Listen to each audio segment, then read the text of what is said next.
Baby, I'm going live right now. Bang! Neevesknives. I'm Jared, and we are live, ladies and gentlemen. Live on Neevesknives. Um, so I have a few things here I want to talk about that I have brought up, and then if you make it to the end, we might check something out that I have in. I haven't made a video yet, but I will be making a video soon. We'll talk about that later. Maybe I haven't decided if I'm gonna or not, but how's everybody doing? How's everybody doing? Hopefully all is well with everyone. I have a cut on the side of my tongue in the back, and I've been struggling today to film and talk. You know, when you do what I do and you have to talk as much as I do, like on camera, it's a struggle, man. It's a struggle. I had to stop a bunch of times just to to let it rest for a second. But anyways, so while people are getting in here, let me just move this really quick. Sorry, guys. My thing's going slow. What's up, Camden, Todd, LP Knife Works, Paul, Ed Durbin's here. I seen Steve's here, Craig, Nick. Thank you guys for showing up. I appreciate it. I'm sorry, I'm just putting something in the description. So just so you guys know, we do have a couple new affiliates that we're going to talk about here in a second, which are really good ones. So I'm really happy about it.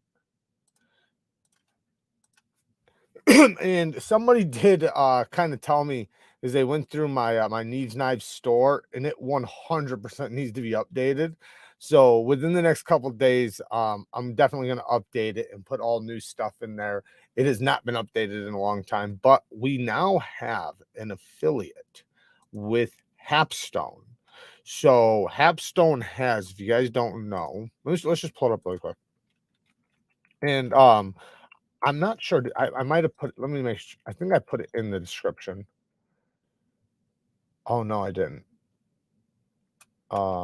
I thought I did, but I'll grab it in a second. But anyways, let me go to the thing. So they have this strop. What? Okay. All right. No problem. I'll just grab it from Amazon. Um, Let me show you guys what I'm looking at. So HAPSTONE, right? HAPSTONE's a company. They have knife sharpeners, and I have one of their sharpening systems I'm doing a review on. We'll be doing a video here pretty soon. But they have a lot more than that. A lot more than that. So like you see here, they got the stuff for the work sharp, the stone holder. They got CBN stones, which are like basically diamond infused metal stones. You can see they have really good systems, and the price is actually phenomenal. Like the system I got is this one right here, actually, right here. So this is the system I'm testing right now. It's $279. But look at the clamps. You have you have 4 clamps basically, but you can change it around and just have 2 or whatever. You know, you can see that you can take, because you can take each arm off. So it's really cool. And I've been testing it, and I do like it quite a bit. But not just that, but check this out. They got, oh, sorry, stropping. No longer stropping compounds. Check this out. They got this stuff. Hopefully there's still some left right here. Bang, stroppy stuff. I know it's expensive, so let's not talk about the price. It's expensive, I know, but hear me out. It's color coordinated, and one of the most frustrating things is with Gunny Juice, and I even told him this, by the way. I told him this at Blade Show. Shout out to Gunny. I told him, I said, man, it'd be really cool if I could tell what compound was what, because like when I put it on a strop, like if I put 1 micron on there, I literally have to write it on there. Well, sometimes, you know, I'll cover up a 1 micron with like a 6 micron, right? Well, now I'm gonna have to scribble that out and put 6, right? So it makes it very frustrating. Sometimes like I forget, like I'll look at it and be like, it says 3, but I know it's probably 9 or something like that.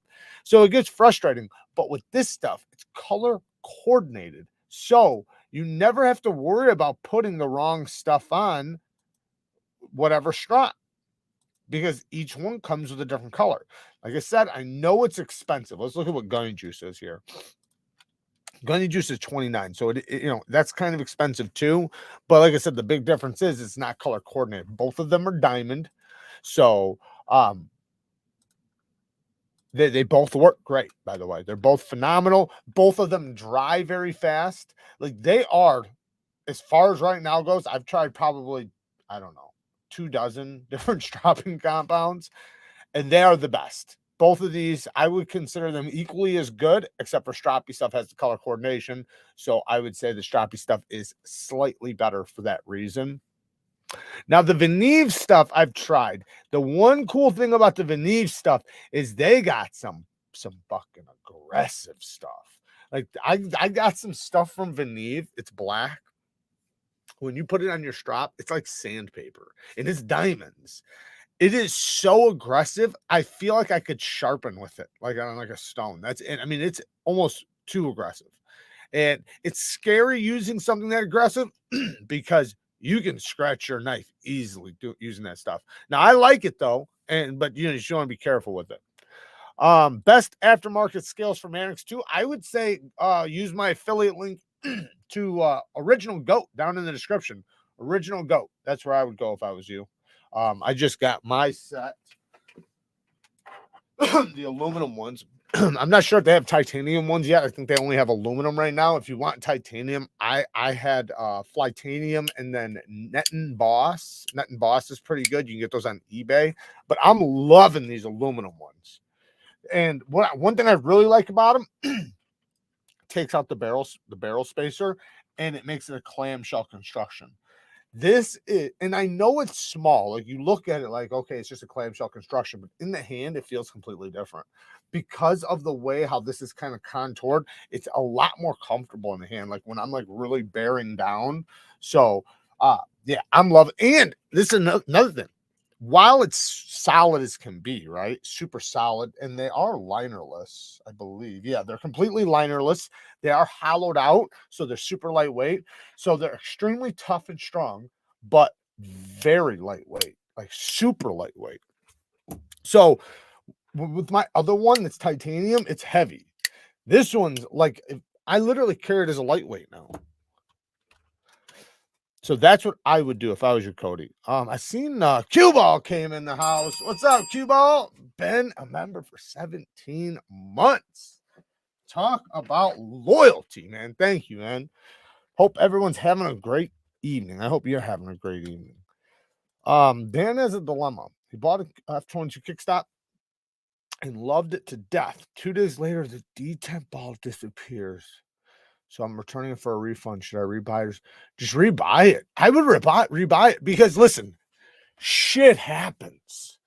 I've had, how many detent balls have I had fall? 2. I've had 2 detent balls fall out on me ever. It's not like it's a common thing. And with F-22s, you're the first person I've heard say that. And it's just, it is a thing that can happen. That's, you know, that's where detent ramps came from. Detent ramps originally, came from because when you disengage your knife, you ever seen where people like they'll unlock their knife and then they'll push past the detent, but it gets caught right there, and it's almost like I have some knives that when I go to push past a detent, it'll slap shut because it's almost like having a detent on the close. Well, because of that, that can rip your detent out. So that's why some companies put ramps so that it prevents the wear on the detent in the closing. So yeah, I would just get another one, man. For sure. What are you doing this Wednesday night? Well, we got a date. Let me scroll down. Can't stay the whole live. My new route starts pretty early. No problem, brother. No problem. Just let us know when you're heading out, man. I appreciate you jumping in anyways. Cue Ball with the 5 bones. A little insensitive for the mini Tempest. Just kidding, Jared, although I am looking forward to your edge. Yeah, I know. I actually just finished up somebody else's, and I was planning on getting yours out too, and which we just mailed yesterday. So what I'm gonna do is I'm gonna get it done. We have the giveaway we're pulling tomorrow. So anybody who's got in in the Patreon giveaway. Tomorrow we're pulling it, so watch out for that live.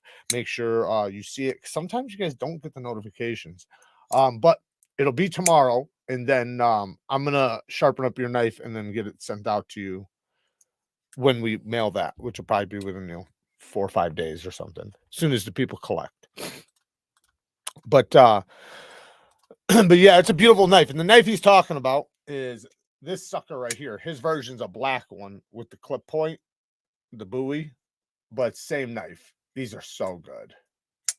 And they used a detent nub, which is such a good way to put a detent. I almost wish all knives came with the detent nub.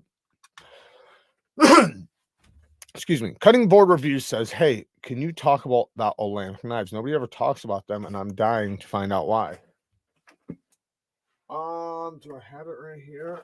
Yes, I do. Okay, so I got the Olamic Whippersnapper. So this is my only Olamic. So the one reason why people don't talk about Olamic very much is because they're not pumping out any new designs. So anything they would talk about, they've had out for a little while. Now, not saying they don't have amazing designs like the Whippersnapper. The Whippersnapper's been out since way before I even got into the community. But this is a good one. Like, this is a really good one. And I love recommending it because it is that good. Now, the one thing they did do is they turned this into a bolster lock. It's not a new model, but it is a new version of this, which they recently did, which is really good. I got to try it at Blade Show. They have a few other knives that are really good as well. Now, they do have some knife designs that have pretty thick geometry. So sometimes that scares people away. This one's good, but like they're what's it called? The other one that's kind of like this, I can't think of the name of it. Somebody help me out. That one's so thick. Like if you're trying to choose between the Whippersnapper and that other one that's kind of like this, get this one, because that other one is so thick. It's ridiculous. And so are some of their other knives. So, but their knives are great. They're awesome, awesome knives. They are mostly USA. I think some of their parts, are made in Italy, and then they're shipped over here, and then they do all the grinding and assembly and all the rest of the stuff. So the majority of the stuff's done here. But yeah, they're awesome, and they're really, really cool. I wish they would do more. That's the biggest thing. I wish they would do more designs. Do you sometimes carry 2 knives as EDC? If so, how do you carry them? So I used to carry 2 knives every day, but when I went to work, I would carry 1 knife in here. I'd carry my flashlight and a pen, and this would go on my belt. This is from Tale of Knives, and shout out to Talica. So it's really good quality. These are custom made. So I get the blue and the leather, and I would carry a knife there and then one in my pocket. So I'd carry 2 knives that way. Now I only carry 1 knife on me, but I carry another knife in my backpack if I'm like out and about.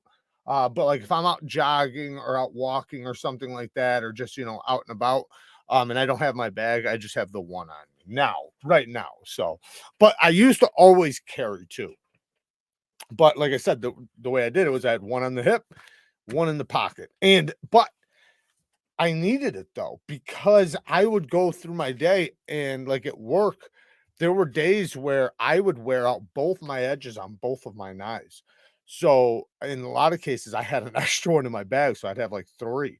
But it just depends on what you do. Like when I'm out and about now, I know I'm not going to use my knife so much that I'm going to need a backup. I just try to make sure I have a knife that's going to be versatile enough to do whatever task comes. Thinking about getting a Tactile Knife Co knife, but can't decide which, the Rockwall or the Maverick. What do you think? So here's the thing. The Maverick is dope. It's really cool. I do like it. And the HRC is going to be better on that. So I'd probably recommend it as far as steel goes, the Maverick. As far as the Rockwalls go, as far as I know, they haven't. I don't think they might have by now, but I'm not sure if they've had the chance to up the HRC on those, because they, you know, they already had so many in, you know, like in stock. Maybe they have though. I'm not sure. But what I was gonna say is that the ones on bearings, the ones on washers. So that's gonna be the biggest thing. Is the Maverick, it's a good knife, it's a great knife, but just know you're not getting a bearing action. So it's a little slow, it's a little sloppy, it doesn't have a great detent or anything like that. The Rockwall has a really good detent. I can pull both of them up right now if you want to see them, but I would probably, man, I want to like, so I love the Maverick, the look of it, and I love it like on paper, and I love it in use. Like if I'm using it, I love it. So, but as far as like carrying a knife, fidgeting with a knife, and just, you know, I like the Rockwall a little bit better. So that's a tough question, man. It's a tough one. But if fidget factor does not mean anything to you, nothing at all, then go with the Maverick. Go with Maverick. You can't beat the 63, 64 HRC. There you go. Smoky Mountain Knife Work just had an Olamic mega sale. Kind of bummed I didn't take advantage. Yeah, I didn't even know about it. I got an affiliate link with them now too. So shout out to them. Shout out to Smoky Mountain Knife Works. I believe it's down in the description as well. So I talked about the even though I didn't put it in the thing. Let me see if I can grab it really quick. Oh man, I don't know if I can. Anyways, I do have the link for Herman knives now, or any Polish custom knives down in the description. So if you guys are ever gonna buy a Herman or any other Polish custom knife, check out the Polish custom knife link I have that I will leave in the description in every video from now on. They got some awesome knives. The Hermans are fucking amazing. So the link's in the description. We'll just check it out really quick, just briefly. But they have so much stuff. Like if you go over here, let's go to folding knives. They have a lot of fixed blades too. But you can see here, they got a lot of Hermans. They got a lot of other stuff too, but lots of Hermans. So somebody the other day was saying they were going to buy a Herman from I forget where. I was like, why? Why wouldn't you just go here? This is the way to go, man. They have a large large amount of them, and the prices are not too shabby. This one's in Magna Cut. I wonder what the HRC is. I didn't even know they were using Magna Cut. Huh, 62. So it could be better HRC, but I just don't think anybody's using this knife to the level of which it matters that much. Not because I'm not saying that it doesn't matter. It does matter, but what I'm saying is that the heat treat's still going to be good. It's going to be a good heat treatment. It's just going to not have as much edge retention as, say, 63, 64. So at 62, it's still going to have really good edge retention. So the chances of you noticing the difference between 63 and 64, or sorry, 62 and 63 is not likely. It's not likely at all. You're probably not going to notice unless if you do a controlled test. As you can see, they have other companies here. Man, those are expensive though. But anyways, let's try out some fixed blades. They got some cool fixed blades too. Let's go survival. I don't know what company this is. Maybe I should try to get one of these on. There's some pretty cool stuff. And these ain't priced too shabby either. I don't know a lot of I mean, aside from like Herman, and then I think there's one other one that I know pretty well. That looks cool. That looks really badass, actually. I like that. That's dope. K720 carbon tool steel. I don't know if I know that stuff. Anyways, I don't know a lot of Polish custom knife makers except for, you know, a couple. So do I have a gravity knife? Yeah. Yes, I do. It's been in many, many videos. Got it pretty close. There's one right here.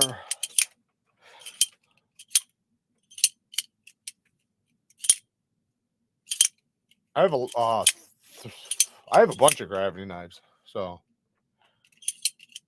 This one's the locking EXO-M. So just depends on which one. This is the double-edged dagger in 3V. I do have the big one of this as well without the lock. I get the karambit. I got a couple other ones like that are just different. Like I got I got those those gravity daggers. Excuse me, the gravity throwing knives or whatever they are. I forget what the fuck they're called. Dude, the guy, it's called Up Knife. That's what it's called. I got a link for it too. The Up Knife, the guy set it up for you to put them on your ARs so you can have the hell's it called? You guys know what it's called. But you can fold it in so it's a gravity knife, so it'll slide back in, or you can slide it out, like whip it out, you know, and use it for poking. As a bayonet. That's what I'm gonna say, bayonet. Tactile Maverick versus 2-year Wraith. I want to tell you the Maverick because it's USA made. Let me be clear. I always will recommend USA made above overseas. But as far as what knife is better, there's the answer. But if we're talking about steels, then the Maverick's better because the Maverick has the superior Magna Cut steel. I think the Wraith is S90V, right? I think that's what it is. I got one. I think it's S90V, but you know, Magna Cut 6364 is superior. The S90V will have a little bit better edge retention, but it'll be superior in every other way. A Herman is one of your Grail knives. I hope you get to get one day, man. I hope you do because it's a banger. My Rockwall still has the best thumb stud deployment. So I know, and that's what I'm saying. Like the Rockwall's a dope knife. It really is. I love the Rockwall. It's so snappy, and you wouldn't think so. The way it is, you would not think so. 50% off affiliate link. I don't have any 50% off. I got a couple 10%, but or $10 off and stuff like that. Most of the affiliates I don't get discounts or anything like that. I just get a link. I was really surprised you didn't have Kunwu in your cult-like following because I wouldn't consider them cult-like. I would say that I wouldn't ever think, like, you don't hear anybody, like, you can get them. They're easy to get, right? So they're not very difficult to get. And if they say, let's say for the other knives that I put on the list that were easy to get, like I say, Cold Steel has an actual cult-like following, like an actual. Kunwu does not yet. They haven't been around long enough for it. And they haven't, yeah, Bears fan? Not really. I'm not really a fan of any football. Unless I'm betting on it. Jared, look at the Benchmade neck knives. I'm curious to try those. Bester B-Call steel? What was it called? Benchmade what? Just the Benchmade neck knife?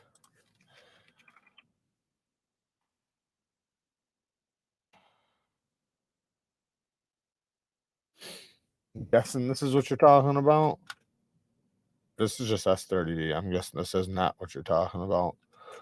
I don't know what you're talking about. I don't know what it is. All I see is this.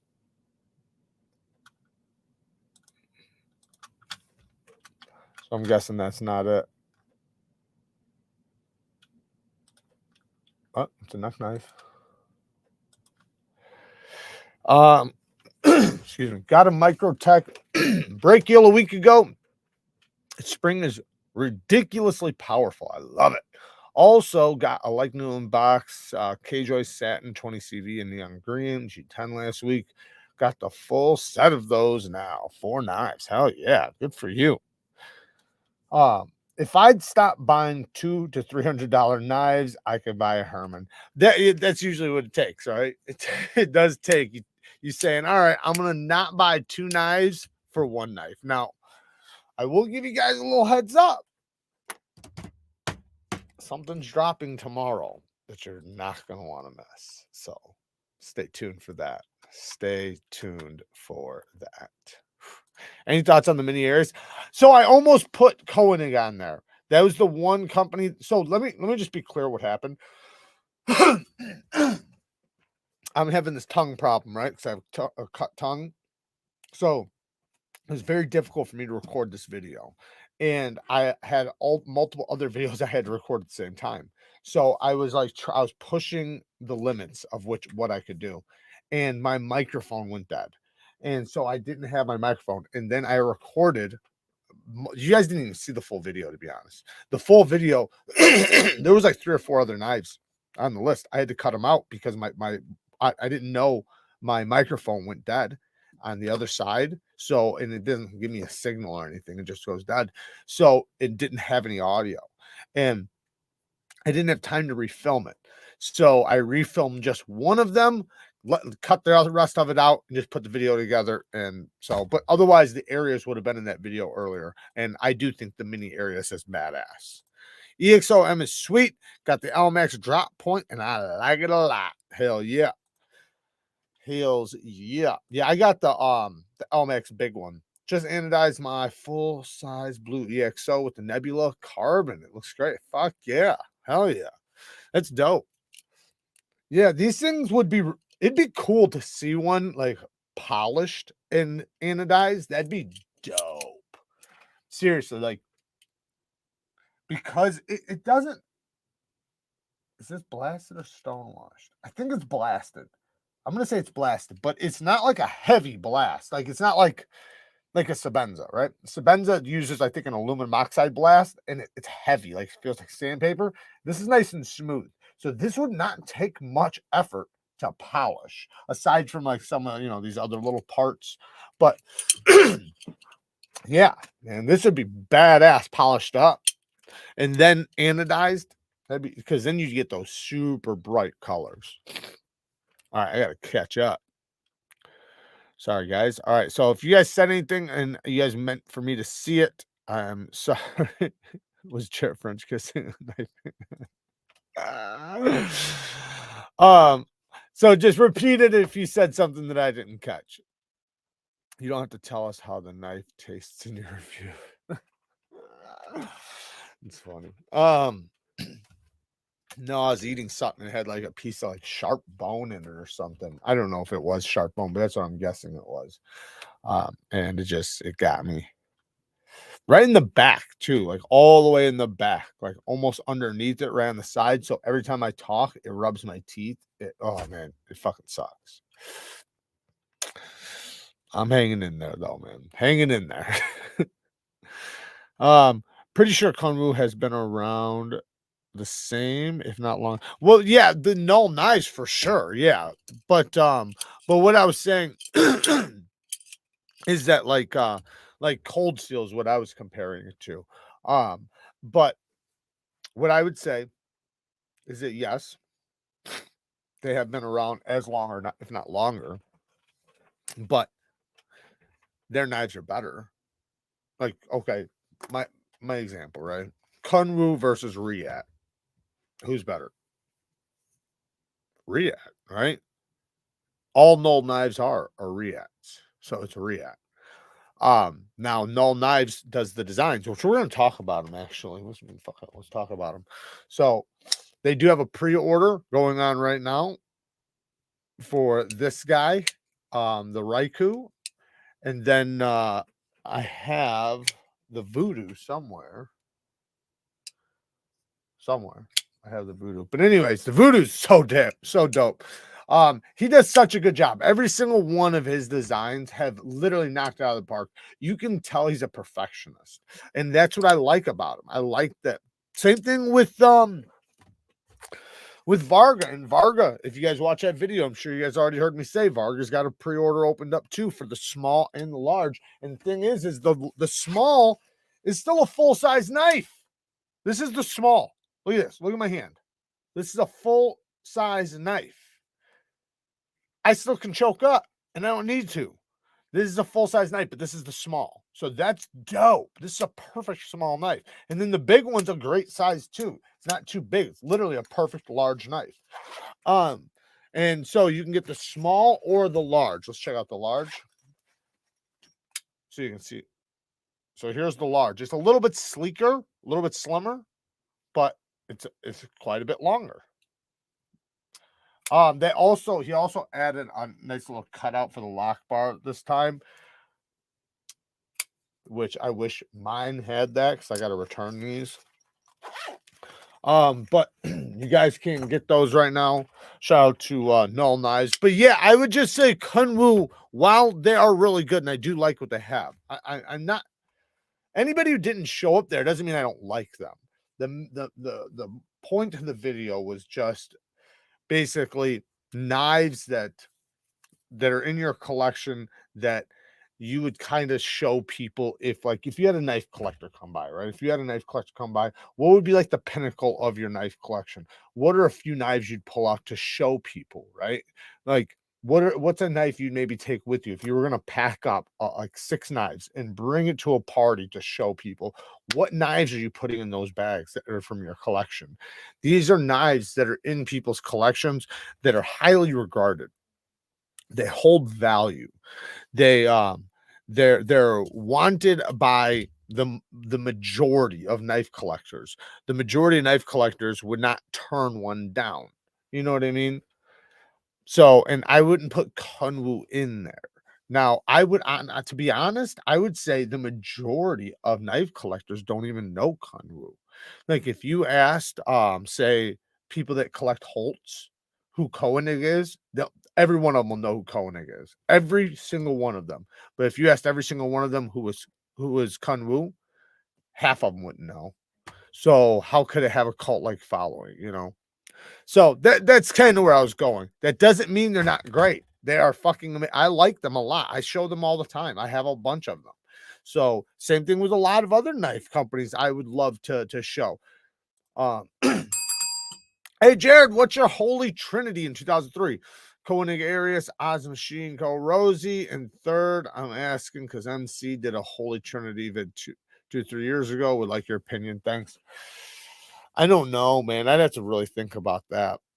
I'd really have to think about that. It'd probably be like, if I could just do anything, it'd probably be a Sharp by Design custom, maybe a Peter Rosenti custom. Yeah, Peter Rosenti, something like that. And then we have Koenig Arius, maybe a Holt. I'd love to get a Holt. So, can we add one more into that list? I really want to put a Holt on that list. So let's say Holt. Let's say Holt, Peter Rosenti, and the Koenig. Maybe. I don't know. I feel like there's something else that I want that I'm just not thinking of. There definitely is, and I'm just not thinking of it. Looking at getting my first sharpening system, thinking DMT diamond stones. How many different grits do you really need? All you need is 2. All you really need is 2. It's good to have 3 though. So, you know, just because you don't need 3 doesn't mean it's not good to have 3, right? But all you need is a 300 and a 600, or like a 140 and a 600.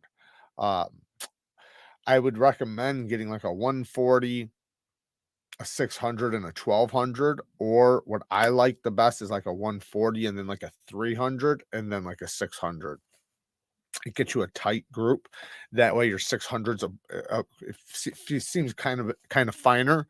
And then if you wind up getting another stone, you can get a finishing stone at like 1200 grit or higher, and then later on buy another stone. So you start off, you don't have to get them all at the same time. So what you do is start off with an extra course. That's the most important stone you will ever get. Who gives a fuck about any other stone? It doesn't matter. No other stone matters but that first one. That is the most important.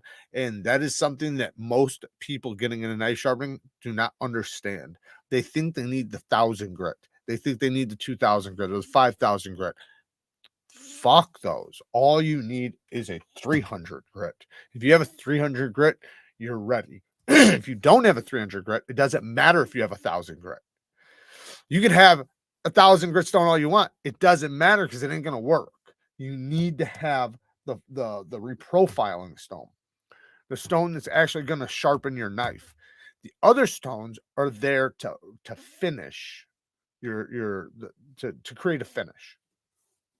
So you have one stone, your first stone, which cuts your bevel in. That's what sharpens your knife. Every stone after that is just refining the teeth at the apex. So, like say right now, if we were going to sharpen a knife, we would create an edge bevel, right? Well, if we looked at that on a microscopic level, it would look like this.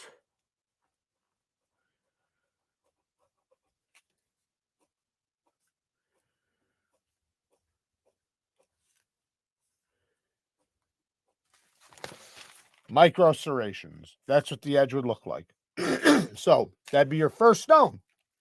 Your next stone would make these teeth finer and finer and finer and smaller and tighter. So you wouldn't have such big teeth. Basically, you're taking big serrations and turning them into small serrations. That's what the other stones do. But the most important stone is the first stone to create the edge bevel. Regardless if you have the other stones, because you can work just fine with one stone, but it's going to be very coarse though. That's the problem. So that's why if you have a 300, you can technically, I've sharpened a lot of knives with just a 300 and used just a 300 grit, but it's better to have like a 600. Now 140, you're not going to want to just use, like, unless if it's wore out pretty good. A 140 is only for reprofiling. You can't use it as a finishing stone at all. Reprofiling only, then you can move to another stone. So but yeah, I would get diamond plates. I have some in the store if you want to check them out down in the description. I think there's a right way and a wrong way to heat treat magnet cut to get to 64. The right way is to use cryogenic, but many companies don't have the capabilities. Spyderco does have a cult-like following, absolutely, and I almost put them in there, but I also was looking for pinnacles, like I said, pinnacles in a collection. While they have a cult-like following, they're not like I said, if you have a big collection, right? If you have a big collection and you were gonna have to take 6 knives to go show people, if you have Holts and Ariuses and things like that, you're not bringing your Spyderco, right? Maybe you will. I probably would, but most people would. Most people bring their Holts. Like when you go to Blade Show, put it this way: when you go to Blade Show, a lot of people are walking down with Spydercos, but the guys walking around with a pack of Holts and and Grimsmos and all those, they don't have Spydercos in their pouch, even though they respect and love Spydercos, and they do have Spydercos, and they definitely use Spydercos. I don't have any lockup issues with mine. Maybe Jared holds it. What? The EXOK? I told you just got to watch my video. I said if you flip the clip over to the side with the button, it stops it. And I don't have lockup issues either until I'm fighting for my life to fucking use it. That's the point. So like when I just pull it out and grip it and use it, it never failed on me either. But when I whip it out as fast as I can and I try to hit something with it, it fails every time. Unless if I have the clip on the side with the button, then it's very unlikely it's going to happen. Could it happen? Yes, but it's very unlikely. But if your clip's on the opposite side, which is the way it comes, it's going to fail for me every time I get into a rapid motion self-defense type thing. So that was my point, was that it has a possibility of failing in a self-defense situation. Remember, in a self-defense situation, your heart, people don't even realize like what it really takes when you're in a real self-defense situation. Like your fingers are numb. Like you can't even feel your hands. Your adrenaline's going through the fucking roof. You do everything 5 times faster than you could ever do it regularly. Like it's kind of like, like if you're like, say if you're running from something. Right now, if I asked a lot of you to jump a fence, you probably couldn't, right? But I guarantee if I started shooting at you, you would jump that fence so damn fast. Or if I sent some dogs after your ass, you'd jump that fence. Or if you had the cops chasing you and you were, they were gonna beat the shit out of you, if not kill you, you're gonna jump that damn fence so fast.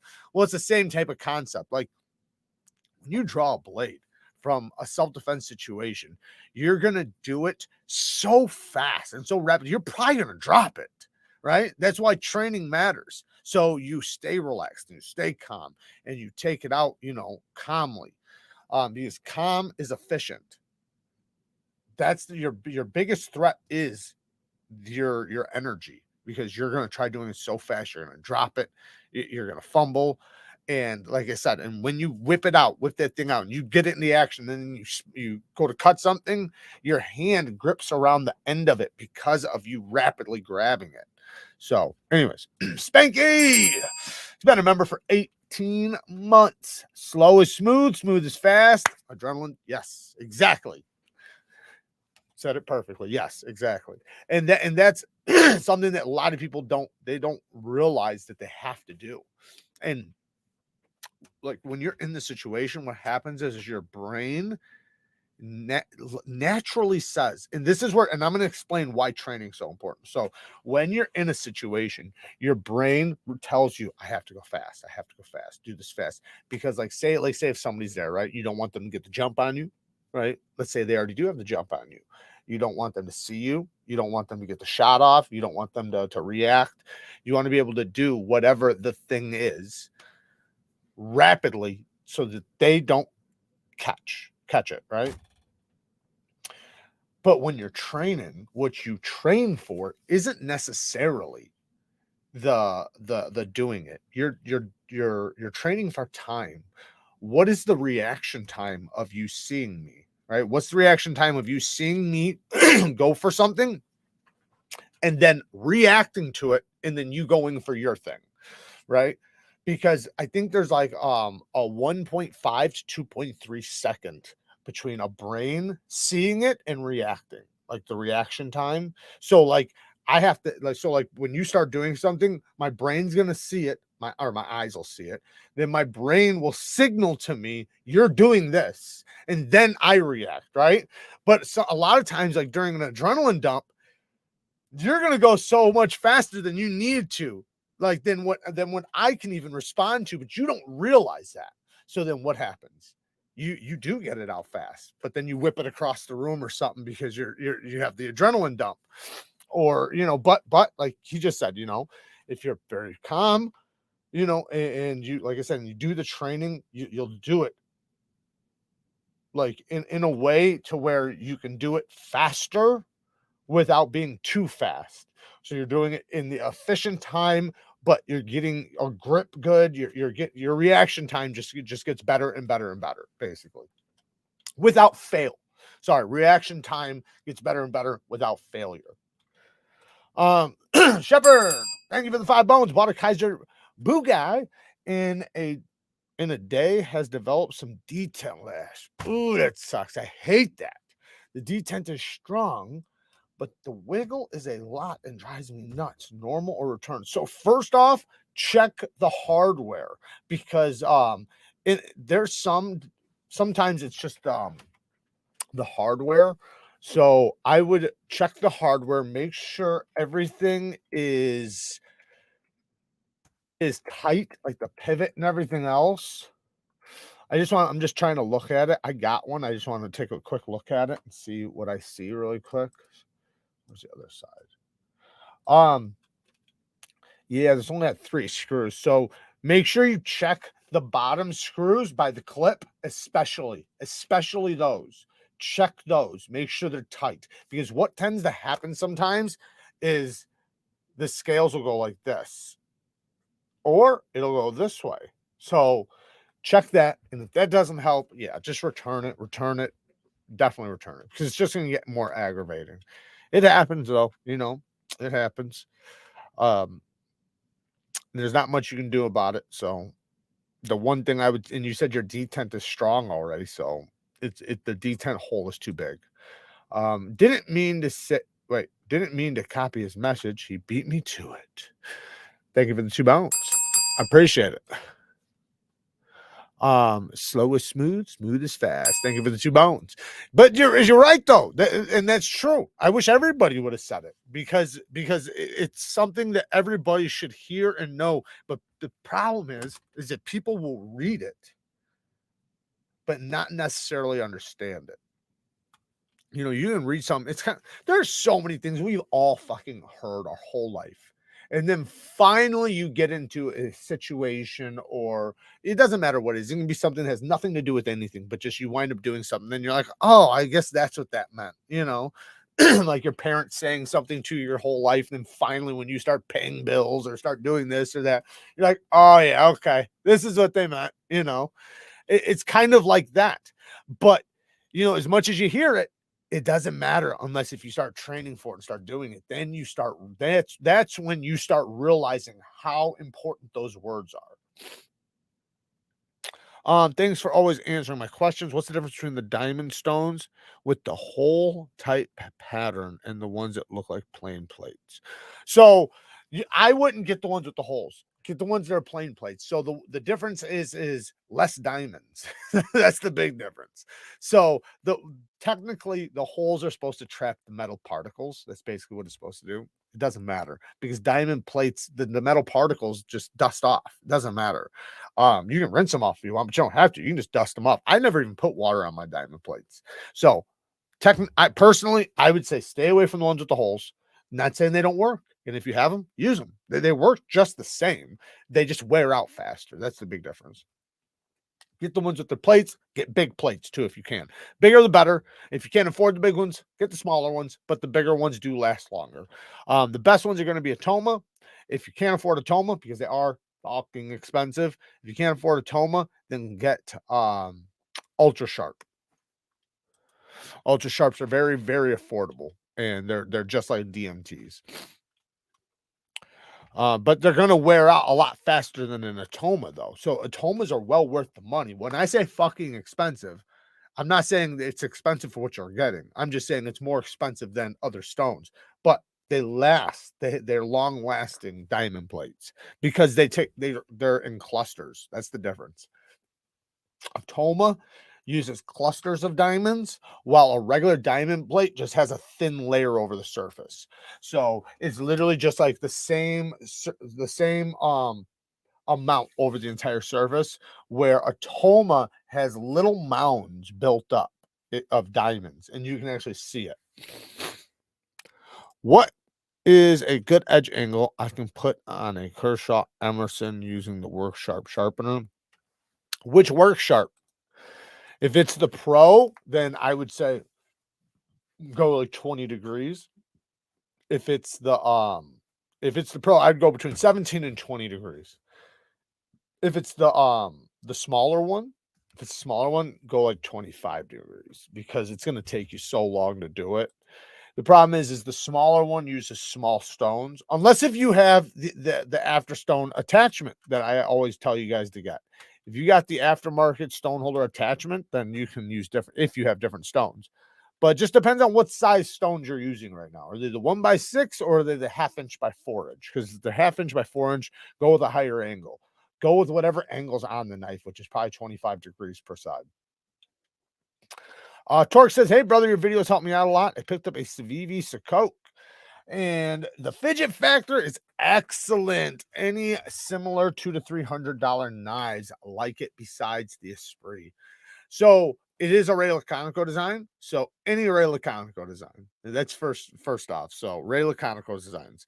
$200 to $300. I'll say this.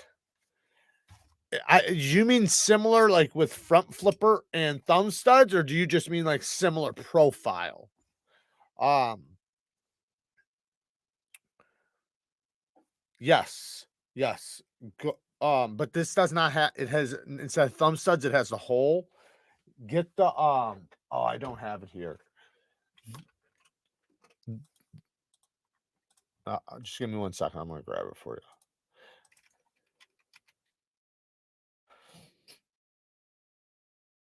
This is what the fuck? Get the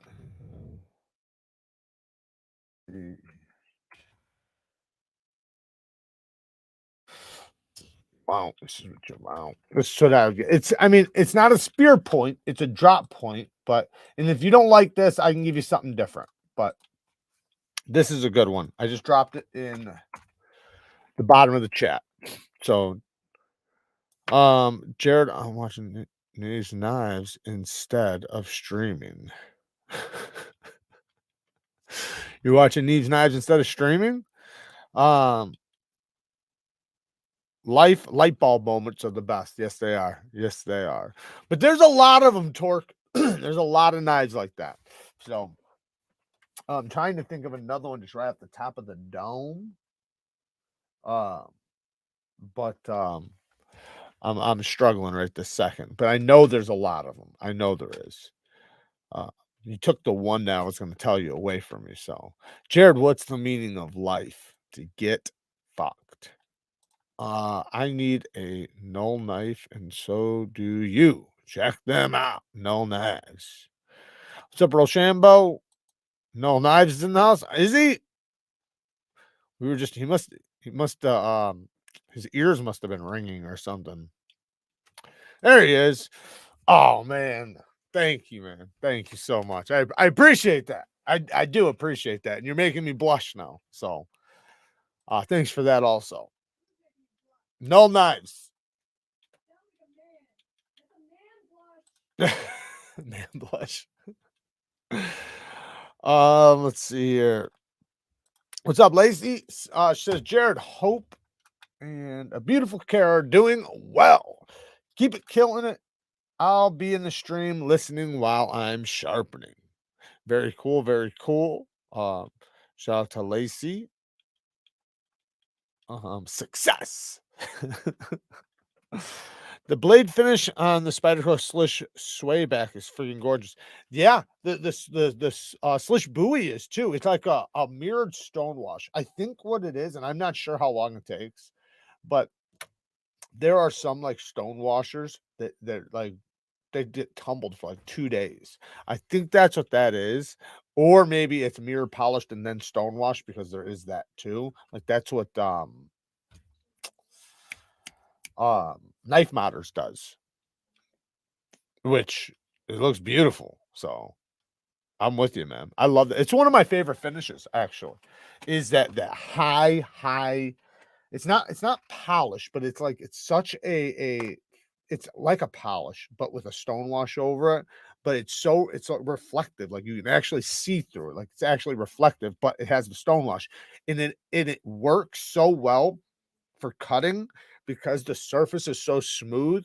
You don't get that little bit of friction that you get from like coated blades and just some blades where when you're slicing. So it actually passes through materials like a lot better and easier to clean. Like it's so much easier to clean off. And then it also seems that it hides scratches and wear a little bit better too. Looking to get Precision Knife Works Warntech. Anyone got? I was wondering if the regrind is worth it. So, antimatter, I would say the regrind is only worth it because okay, so it's like 17, 18 thousandths behind the edge already. But it's a nice hollow grind. I don't think you need it. I don't think you need the hollow, but I will say if it already has a hollow, by the way, it has a hollow grind. He's saying the difference is it has a hollow grind that's halfway up the blade. The Precision Knife Works will give you a full hollow where the hollow is from the top of the spine down instead of halfway. I don't think you need it, but it's damn cool. That's for sure. Full hollows are dope. I love a full hollow grind.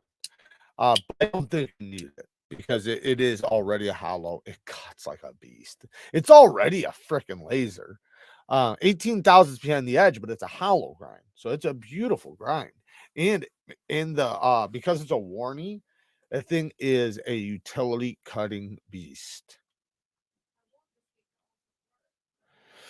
Having wife, getting laid whenever you want. That does equal that. That does equal that. Null Knives, I love your blade shapes. I'll be watching. Yeah, he's got some really sick, nasty blade shapes. I love the harpoon style blade shapes. I got a knife design that I'm gonna be doing pretty soon. And without saying too much, it has a little bit of a poon action on it.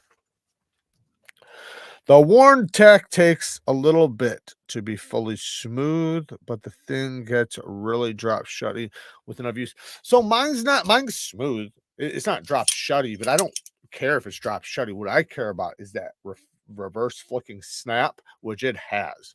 That thing is so snappy. I don't have it right here, but it has a nice access to the hole. So you have a great amount of leverage to reverse flick it. It's very satisfying to reverse flick. But no, it's not like fall shut.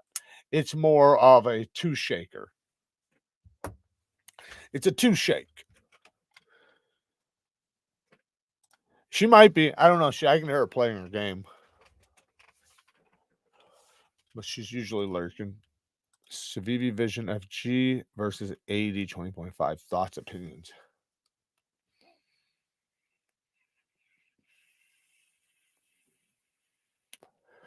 So I think if you got a reblade, then I would go with the 20.5.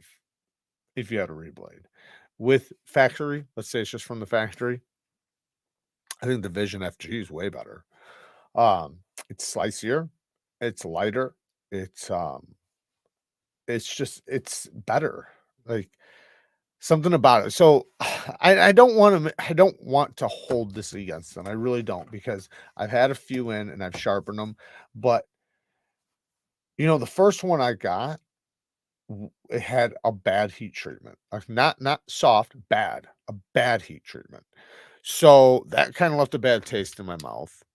Since then, oh, actually, at the same time too, I dealt with like 3 other ones that had bad heat treatment. So it wasn't just mine, by the way. It was like 4 or 5 of them. I had friends that had bad heat treatments, but I know that was the first batch, so I'm not trying to hold it against them. They've changed it. It's gotten better. Anybody who gets one now, you don't have to worry about that. But the geometry is entirely way too thick. I know the knife is trying to be strong and tough. I get that.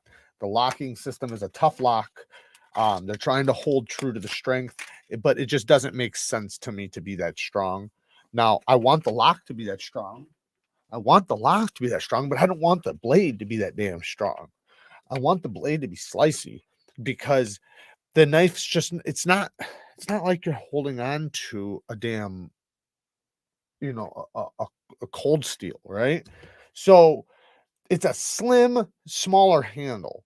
So what work are you like? What are you bearing down on so fucking hard that you need a blade that's 30 thousandths behind the edge?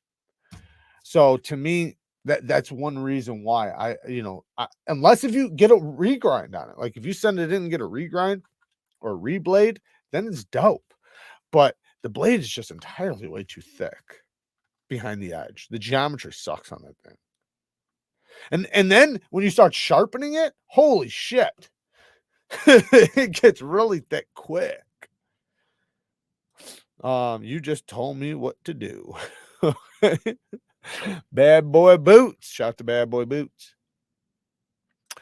Just got done sharpening a Benchmade Grizzly Ridge, and that a buddy found it work. Hell yeah. Guy has no clue what it is or how lucky he is. That tends to happen to those people, doesn't it? Doesn't it tend to happen to those people? That's hilarious. Um, I have a buddy that had a it's it's really old. I don't know what it's worth. You know what? Let's look it up. Let's look it up, because it's a Benchmade, a Harley Davidson Benchmade.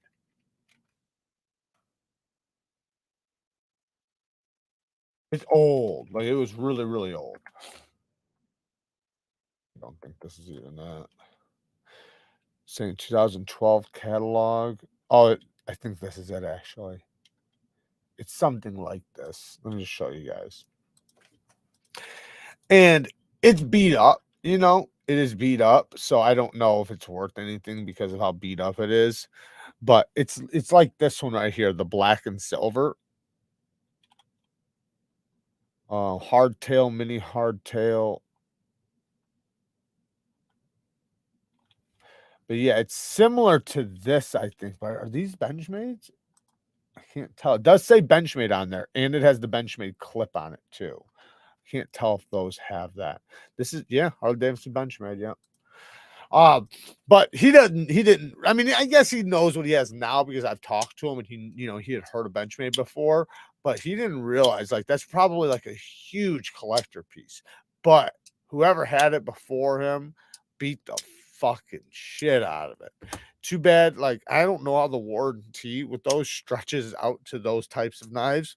Does anybody know? Because Benchmade has a lifetime warranty. So if you have a limited edition knife that's really old, can you get a reblade or no? That's a good one. Diabetic Chat. Good to see you, man. Good to see you. Hopefully you're laying off the sugar. He brought it to me because I'm the known knife guy. That's usually how that works. At work, thanks a ton for getting into sharpening. It's crazy what I used to think sharp was. I say that all the time. You know what's funny? And I'm glad you said that because that's a good conversation. I have so many comments of people that say the dumbest thing and they don't know it's dumb. And I'm not trying to make fun of people. So I understand that they are ignorant. They do not know what they're talking about. But like they'll tell me like, "Oh, I just use this and my knife gets plenty sharp." It's like, dude, you don't even know what sharp is, man. You don't even, and just by your answer of what you just said, like I'm somebody who's like used every single sharpening system known to man, like thousands of times over. Like I know more about sharpening than most people on the planet, right? And I'm not saying like I'm the end all be all. I'm not saying that at all, but I can tell when something stupid is said about sharpening, right? That's what I'm trying to say. So when you say something, then you tell me that's how you're sharpening your knives.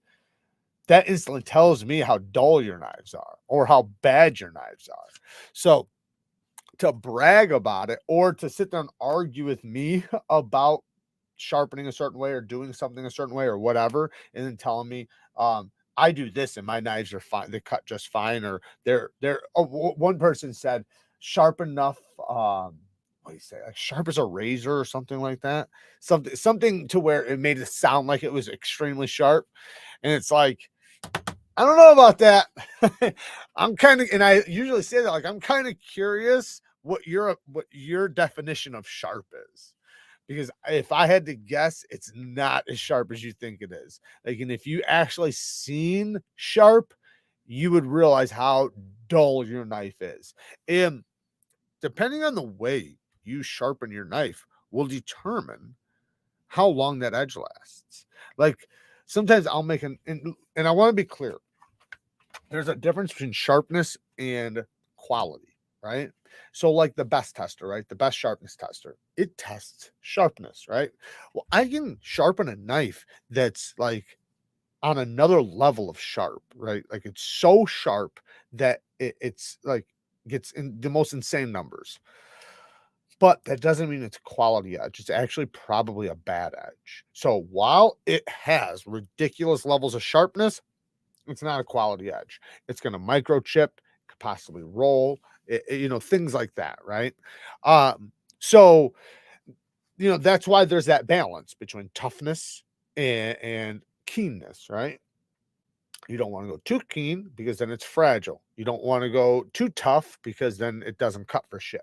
So you want that balance, and depending on what you're doing, depends on which side of the balance you want to go. Do you want to go more towards toughness? You want to go more towards sharpness? But still though, there's still, I don't know. Anyways, but yeah, it's just funny when people comment some things, and it's like, damn man, you definitely don't know what sharp is. If you can, what's your opinion on the Ganzo 922? I like it. I've got one on the way. I watched your video on them. Just curious if your opinion changed. No, it's a great knife, phenomenal knife, really good knife. one of the best $20 to $30 knives you could buy. There's about five of them from Ganzo that I always recommend, because if you only have $20, $30 to spend, that's where you should go. If you have a little bit more, go to Cut. So like there's companies that I have set up in certain price ranges that are my go-tos.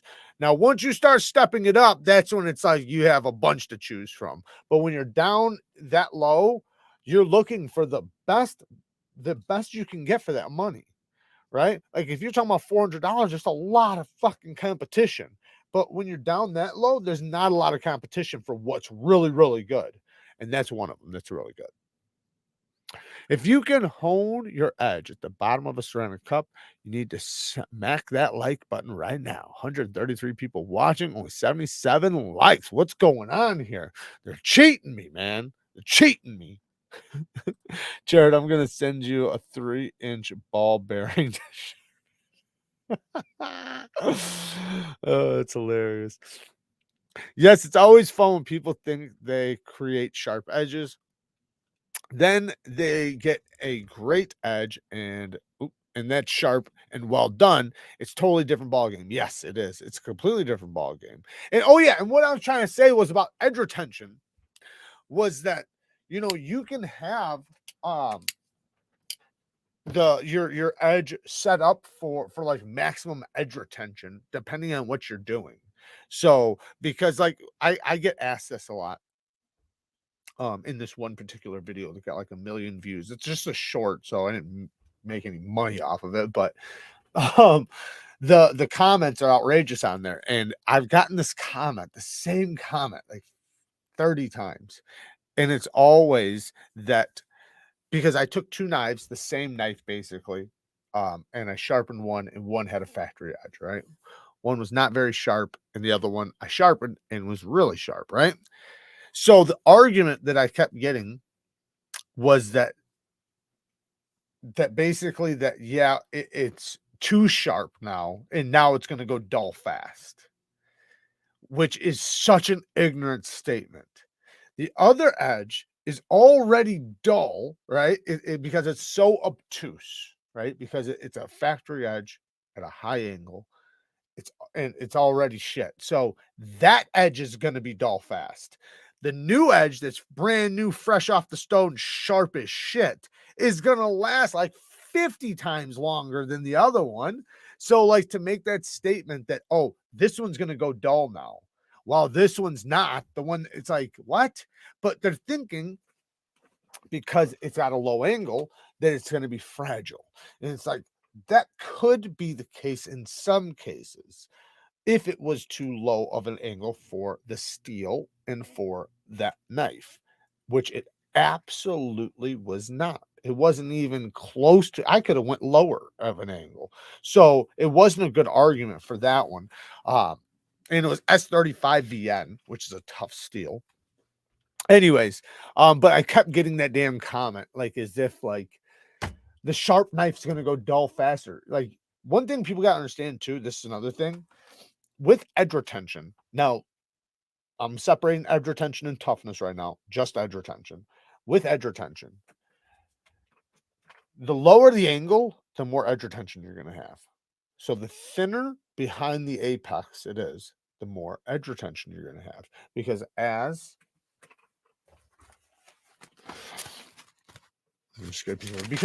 the apex breaks down, it's thinner behind the apex.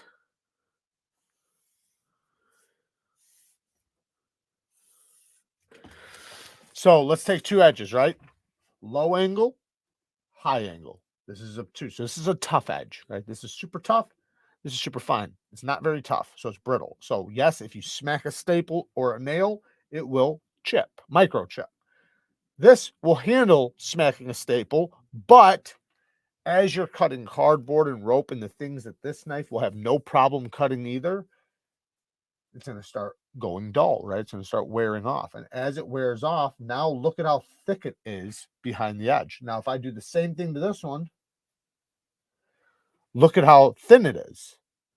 So this one's going to stay sharper longer than this one, but it's fragile. That's the big difference. So people confuse edge retention versus edge stability, right?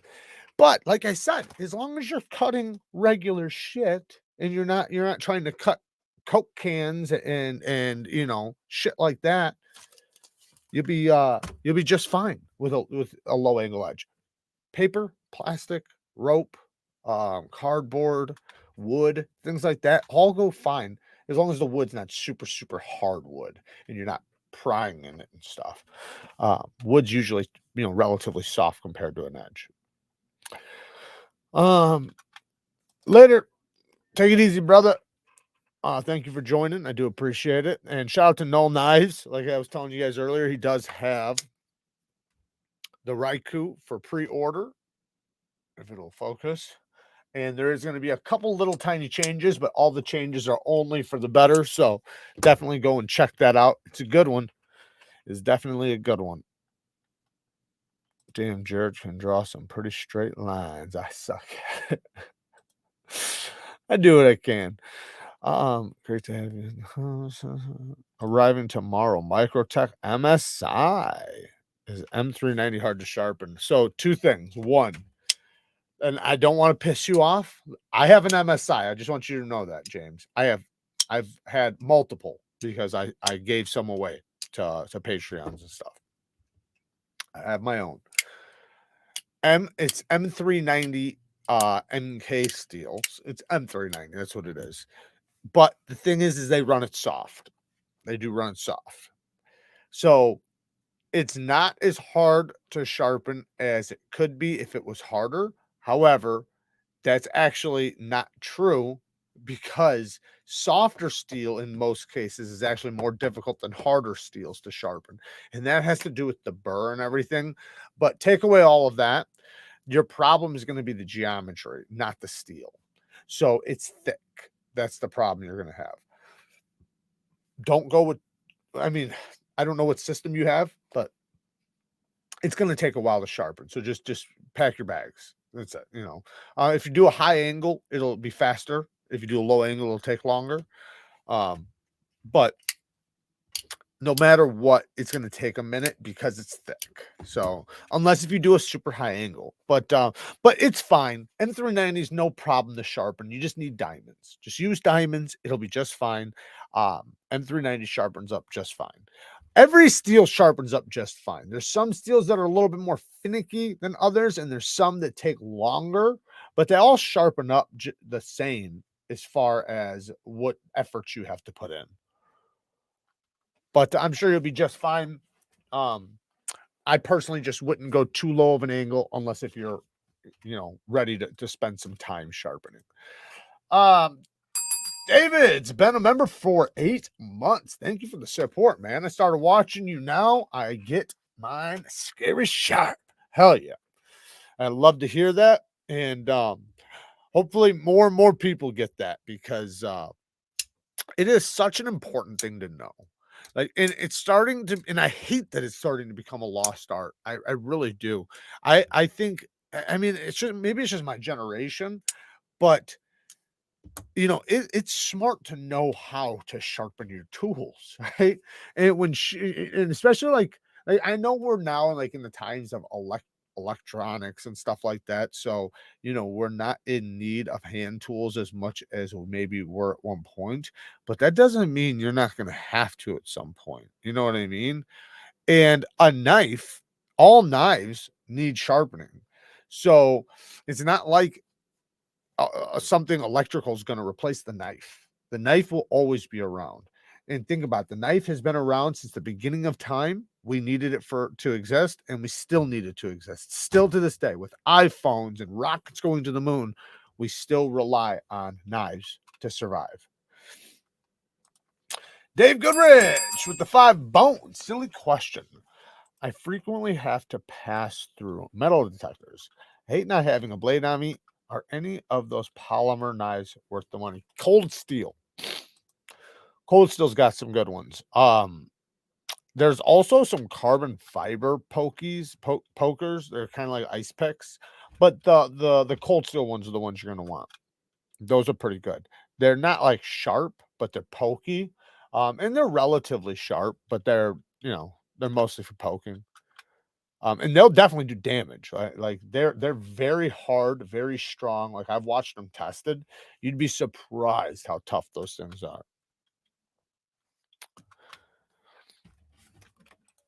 Just want to share my excitement. I won a Monterey Bay Knives Magna Cut Sea Otter in a drawing today. I also happened to buy the new Rosalinda in San Mai ZDP 189. Have you checked either out? I have not checked that out. The Rosalina. I haven't had the Sea Otter on the channel. I got to check one out at Blade Show though. It was pretty cool. It is definitely dope. John Evans with the bang, been a member for 18 months. Talk about huge support, man. I do appreciate it, man. Thank you. What is DC 53 comparable to? Jared just received the certificate. So DC 53 is a tougher version of D2. So it's basically D2 that's a little bit tougher. Now, my experience with it was pretty good. There was somebody who did some edge retention tests that where it didn't do very good, but I thought it was, I don't know how accurate their test was, because their test was like the opposite of what I had.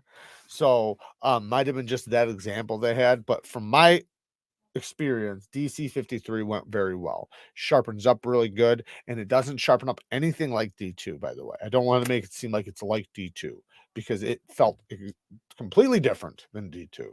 It deburred different. Even the finish it took was different. Anytime you tweak a steel, a lot of things change, but you're going to have similar edge retention to D2. It's just, I think it's going to be a little bit tougher. And I think they can also heat treat it a little bit harder too. So it might have a little bit better edge retention. Oh, and shout out to John Evans and his YouTube channel. He does have a YouTube channel. I should have said that about cue ball earlier.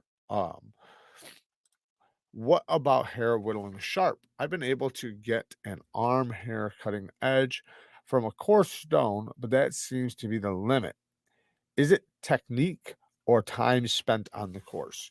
So it's what it's about. So there's a couple things. Let me just hit this really quick and take a drink. Hair whittling requires an edge to be finer. I've gotten hair whittling at 600 grit, but usually it needs to be over 1200 grit, or at least over 1000 grit.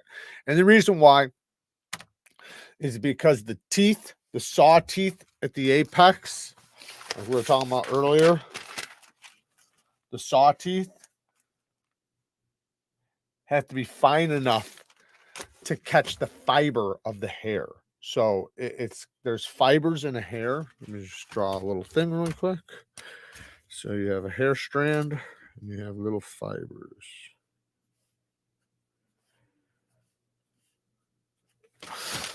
That's a hair. So it needs to be fine enough to catch one of those fibers. Okay. Now, if it's so sharp that it just melts the hair in half, then that's on another level of sharpness, which I've done a lot. And but again, it usually requires a little bit finer of an edge. Now, as far as shaving hair goes, no, your knife should shave hair from your first stone. Absolutely. You should be cutting cleanly through paper and shaving hair. Now, if it's a 140 grit, okay, I would accept not shaving hair, right? But you should be able to cut paper. But 300 grit, 300 grit and up, you better be cutting hair and cutting paper. Otherwise, don't even move on. Like, once you're good at it, you already know that it's sharp. You don't have to check, right? You don't have to check and make sure. But what I'm trying to say is, if you spend the time learning a 300 grit edge, let's say 400 grit. If you learn how to get a 400 grit edge to a high level of sharpness, and I'm going to tell you how, then everything else is fucking cakewalk. Like literally nothing. All the other stones are like butter, like nothing. That first stone is the important one. That's the one that if you learn how to get it there, the other ones, you already got it in the bag. So what it's going to focus on is your ability to create a burr on both sides that's not very big and be able to identify that you have a burr while it's small, and then able to fatigue and remove the burr. If you can take an edge, get a burr on both sides, and then you on your last burr with the first stone, remove the burr efficiently, you will have a ridiculously sharp edge. And then you can see how sharp an actual low grit edge can be. A lot of people, that's the biggest thing, is they it's too big of a burr. When the burr comes off, it takes steel with it. They don't fatigue it enough that it tears off. So that's usually the issue.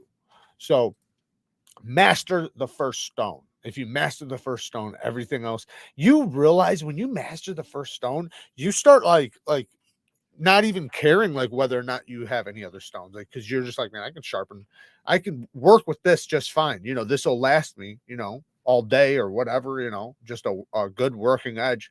And I'm not saying working edge like it's less, like it's lower grade than a super fine edge. I just mean it only takes 1 or 2 stones. Hey, we got a new member. Shout out to 96er with the tap out. I do appreciate it. Ian Coates is in the damn house. What's up, brother? Where you been? And yeah, shout out to the new member. And Todd Carr says Brad Lennox just gave. Thank you, man. Thank you to Brad Lennox. Shout out to Brad Lennox for donating 10 memberships. Man, what an awesome dude. Thank you so much, man. That is so awesome. Holy cow. Thank you, thank you, thank you. Dude, that is amazing. Thank you so much. You guys are awesome, man. And then we also got another member. So we got 11 new members now. And we do have a members live sharpening this weekend. We missed it last weekend because I had some family stuff. So this Sunday is a live sharpening. So we will be going live and we will talk all the knife sharpening you guys want for probably an hour and a half, 2 hours. Sometimes we go longer, but it's usually about that. Actually, usually we go longer. I agree that the edge is formed most on the first stone. I've discovered that. Thanks for the reply. Not a problem. To really whittle hair with the grain, you need 1500 plus. I completely agree. 320, 600 edge, that's done really well. Is absolutely good enough for most of my use. Yep. 600 grit is probably my favorite, but I obviously I love a mirror polished edge. Like there's something about a super low angle mirror polished edge that I just fucking love. The high level of sharpness. Like when people see it, they see sharp, like it's like they can see it sharp. And there's something special about that. And then it's so fine. The apex is so fine that like Lacey was just saying, it has the ability to get behind the fibers of the hair to hair whittle. But the same thing goes for your fingertips. Like when you touch the edge, it actually peels back because you have fingerprints, right? So the thing is so fine, it gets underneath the fingerprint and like starts cutting it up. And I'm not saying it hurts you or anything like that, but you can see it like, biting into the skin. And it's something special about it. I love it. But that doesn't mean that, because man, like there's so let's talk about heat treatment. When a steel has a really good heat treatment, it's really well heat treated and has a good HRC. It is incredible how sharp you can get like a 600 grit edge. Like I've had some edges at 600 grit that I'm like, holy shit, I cannot believe how fucking sharp this thing is. And it's a quality edge. But the reason why I was able to get to that level was because of the deburring process. Because the burr, I got to create a small burr, not a big burr, a small burr. And because the steel is hard, that little burr snaps off very easily. So sometimes with softer steels, the problem is the burr doesn't want to snap off. It wants to fuck around all day. So then you have to fatigue it back and forth until it finally pops off, if it pops off, or you got to just kind of slowly remove it with the abrasiveness of the stone or strop. So, but when you have the ability to create a burr and it pop off, you reveal an apex that is so clean, right? And it's consistent, because remember, like we were saying earlier, you know, this is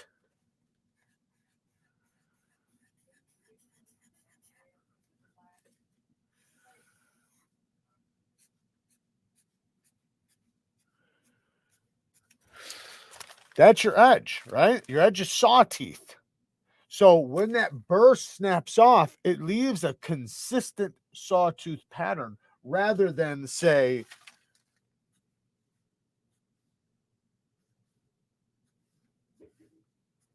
that shit, right?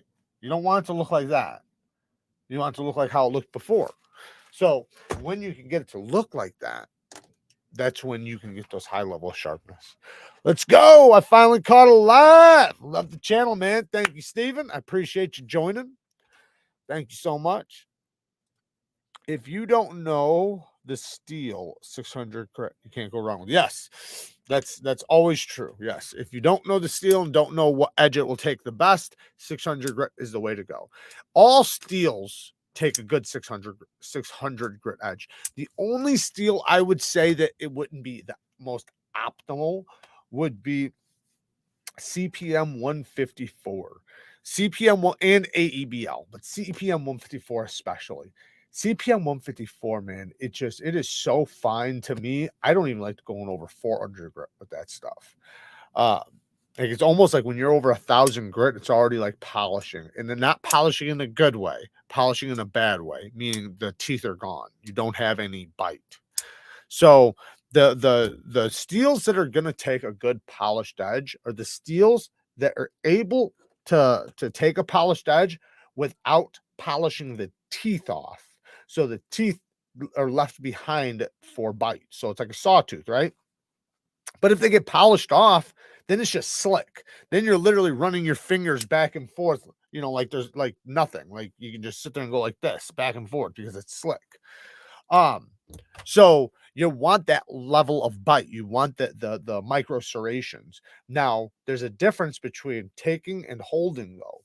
So some steels will take a polished edge just fine with a high level of bite and everything, but it won't hold it. So the second you start using it, say if you cut a rope or break down a little tiny bit of cardboard, it all of a sudden gets slick. Now it's slipping out of cuts and it's just not working well. So the steels that take a good polished edge and hold a good polished edge are the ones that are more, those are the ones you'd want to put a polished edge. That would be the optimal edge. That's all I'm saying. It'd be optimal to do that. Doesn't mean you have to. A toothy edge works great too. Maxace likes a lower grit, right? Yes, Maxace always wants a lower grit.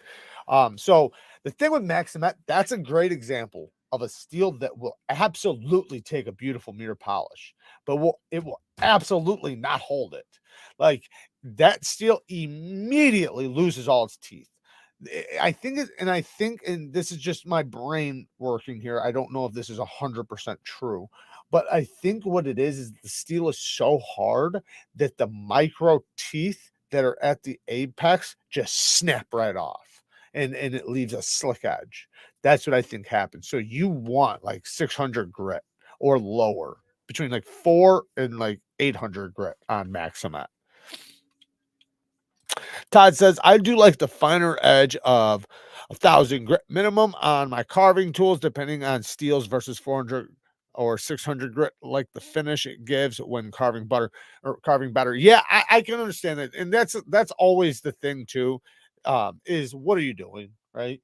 Like with carving tools and stuff, a lot of woodworkers want the finer edge, especially for certain woods or for certain tools, certain, you know, depending on what tool they're using, and for what, you know, they're going to want certain finishes. So that always plays a part, you know, depending on exactly what you're doing. Because also with wood, you're not looking for the sawtooth bite. you're looking for the fine apex because you're wanting that fine apex to be able to be pressed underneath the fibers of the wood and push through the wood, not cut. That makes sense. But man, it's crazy how sharp some chisels can get. The main issue I run into is removing a burr at 400 and 600 grit, depending on the steel. So fatigue it with a reverse pass. That's my specialty. That's what I like to do. So I'll take, let's just say let's say this is the stone. Okay, let's say this is stone, right? I sharpen like this, right? I sharpen like this, or if it's a fixed angle system, I sharpen like this. Sorry. I sharpen like this, right? Let's say it's fixed. I don't know what you're using. So I'm going to guess a fixed angle system. All right, sharpening a fixed angle system, right? Now, when I go to deburr, I'm not going to go this way. I'm going to go reverse. And then I'm going to flip it, and I'm going to go reverse again. And I'm going to flip it, and I'm going to go reverse again. And I'm going to fatigue that burr in reverse until it's 98% gone. And then I will hit it on a strop. Now, if it's a pesky burr, you might do a, and these are what, by the way, let me be clear. This is extremely light. There's no pressure here. You literally are using the weight of the stone, no pressure. This is the problem that people do is they put pressure. If you apply any pressure, you're giving yourself the opportunity to create another burr. No pressure at all. Literally the weight of the stone. That's it. But if it's really pesky, which it shouldn't be, but if it is, then you can do one back and then a very light forward. But like I said, no pressure, even on the forward one, very light. You're just trying to fatigue the burr. You're not trying to snag it and rip it off. That's also the big difference. Like there's a difference between snagging and ripping the burr off and also just folding it, right? So what you're trying to do is say the burr's like this, right? Obviously it'd be upside down, but it's like this, right? So that's the burr on one side. You're trying to get it over to the other side. So you want the stone to hit it and fold it over to this side. So now it's over here like this. Then you go across it again, fold it back over here. Now it's over here. Then when you hit it again, it goes pop and it pops right off because it's like a paper clip. You're folding it back and forth until it pops right off. Now, there's some cases where you can rip it off, right? Like by, because it's like this, you're just kind of tearing it right off. But usually you want to fatigue it and let it pop off itself. Let it, fold back and forth. Hey, wondering what your opinion of CTS XHP is? I have a Chickadee and XHP, but it's not very slicey or sharp. Thoughts? Sharpen it at a lower angle. I love CTS XHP. It obviously depends on who's doing it and things like that. What's a Chickadee? Is that a Spider hoe? I don't know what that is. Maybe I should. I don't know. But I would say use a lower angle. That's what I would do. Use a lower angle. Go with a finer edge. CTS XHP is great. It takes an incredible edge. But you want to use a lower angle probably. More than likely, that's why it's not sharp. It's because the angle's high.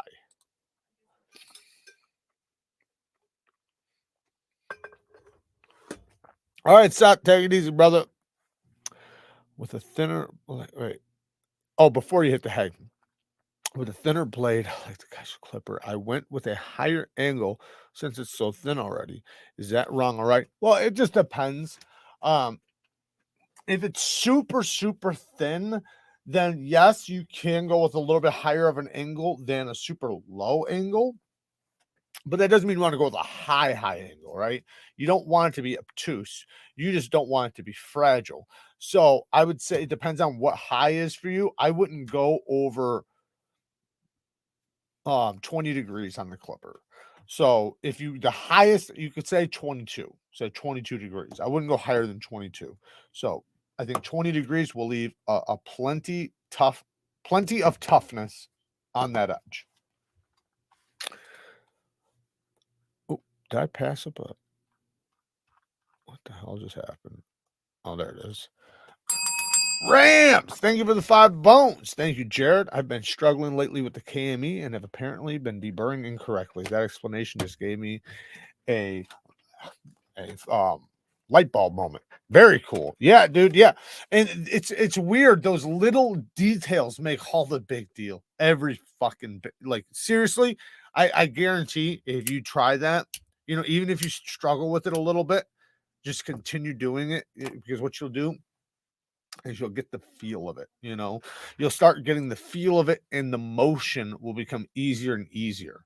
And you'll wind up getting it down so good to where you will literally know, you will feel the burr pop off. You'll know when it's gone. You'll get it, man. I'm telling you. And yeah, it's a huge deal on knowing the burr. It's one of the most important parts of sharpening.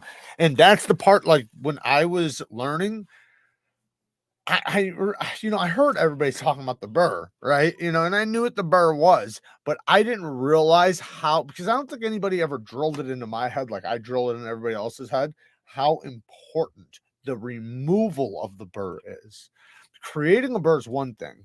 The removal of the burr is what's dependent on the sharpness and how sharp it's going to be, or how splotchy it's going to be, or how inconsistent it's going to be.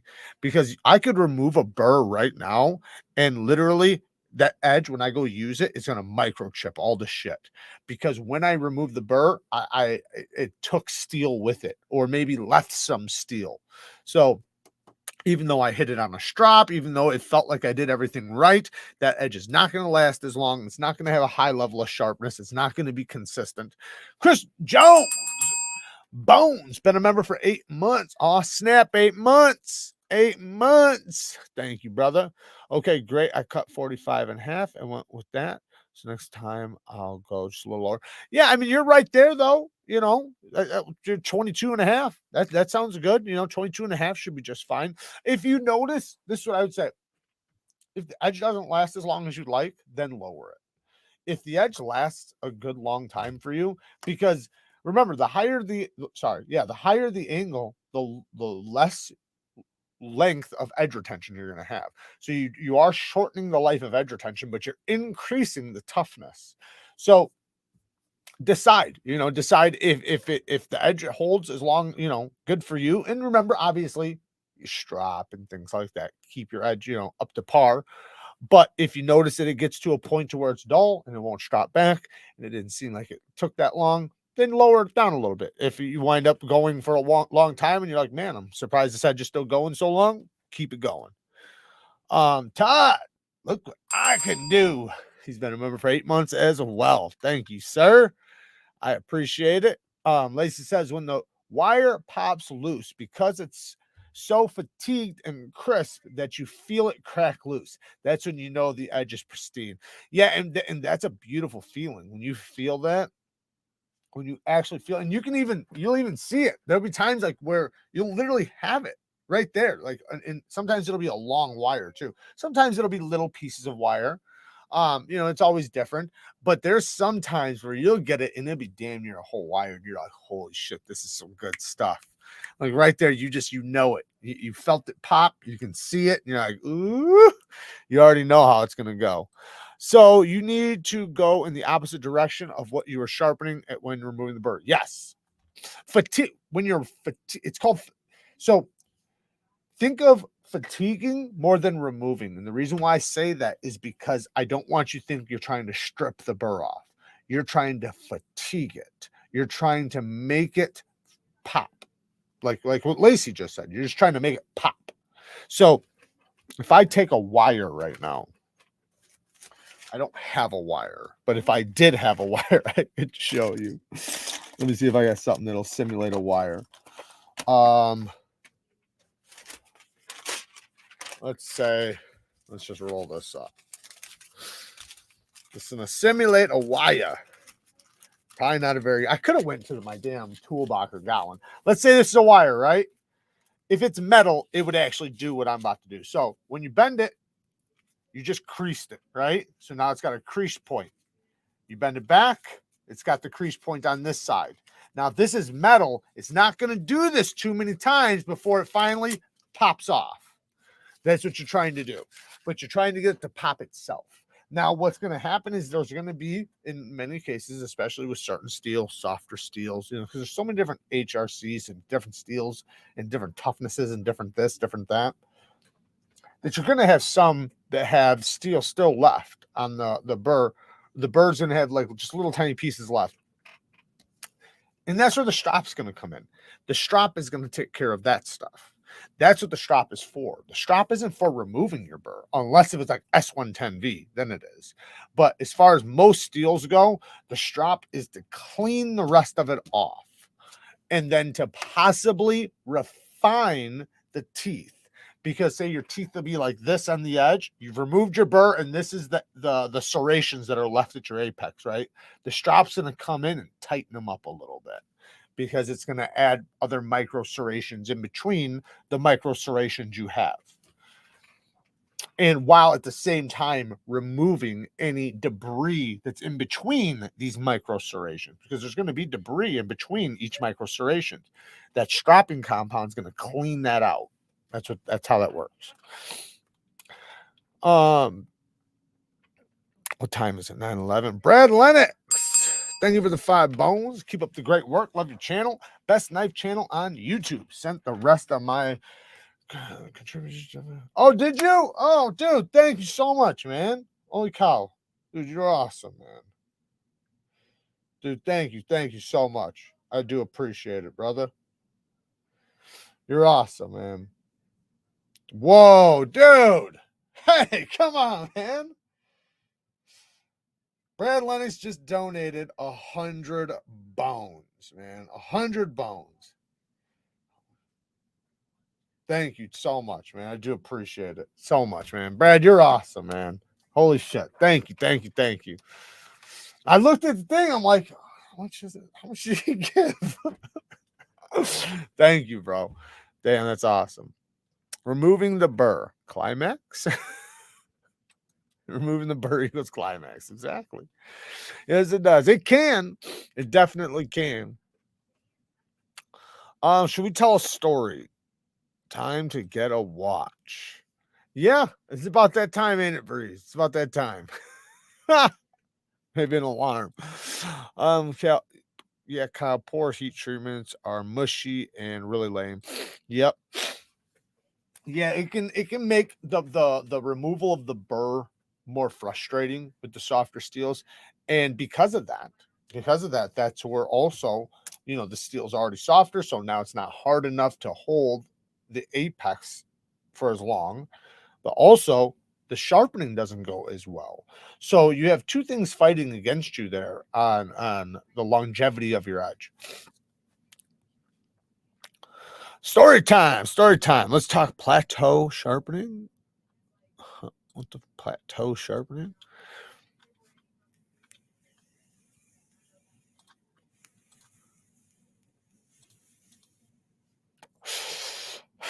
So, what the hell story was I going to tell?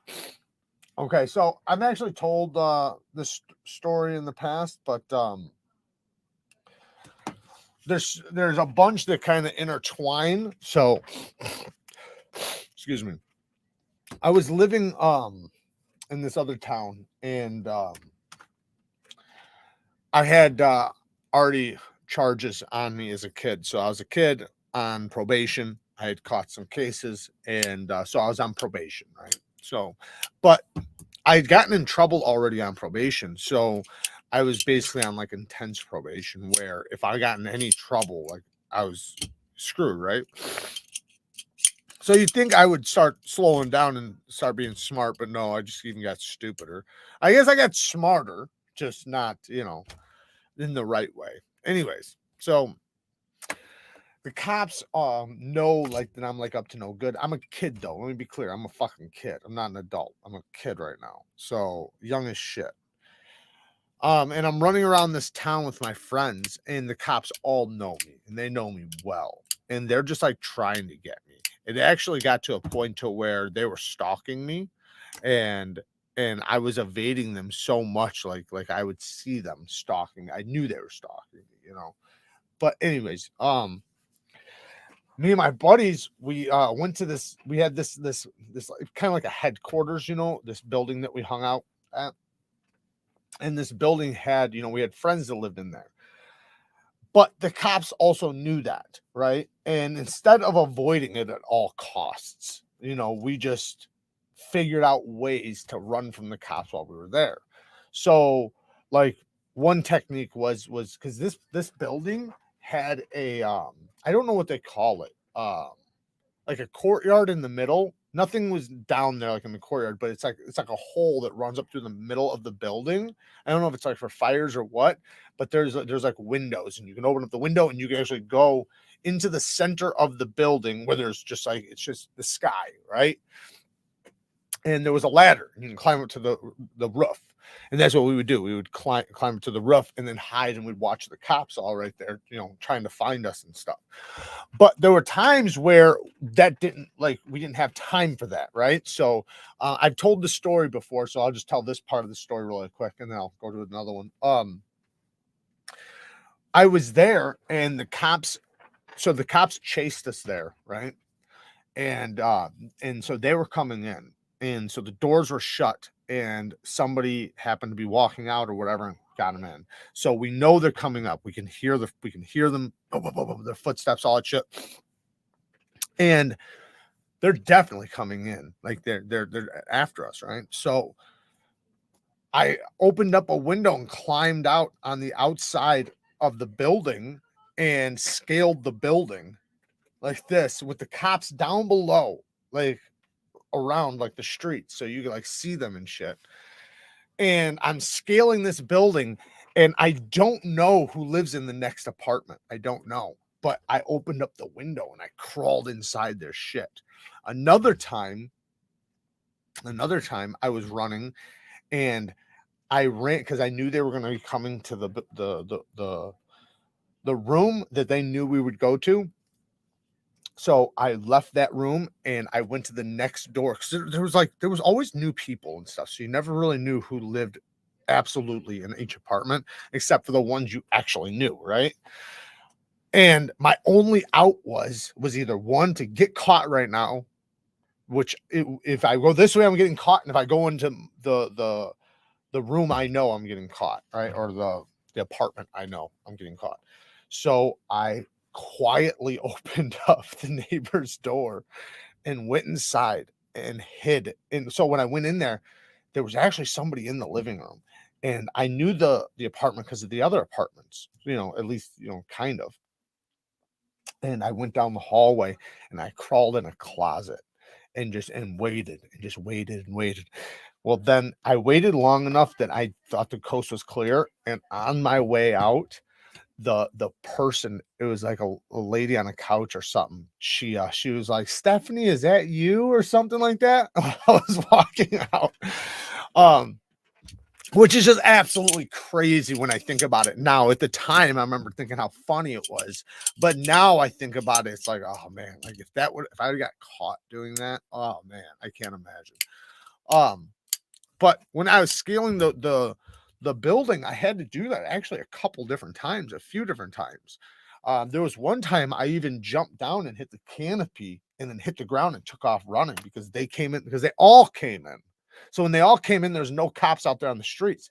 In many cases, they leave cops outside so that if people start, you know, evading in some way, they never looked at the windows though, because they never would think anybody would jump out one of these windows or scale the wall or anything. So they never ever even looked up.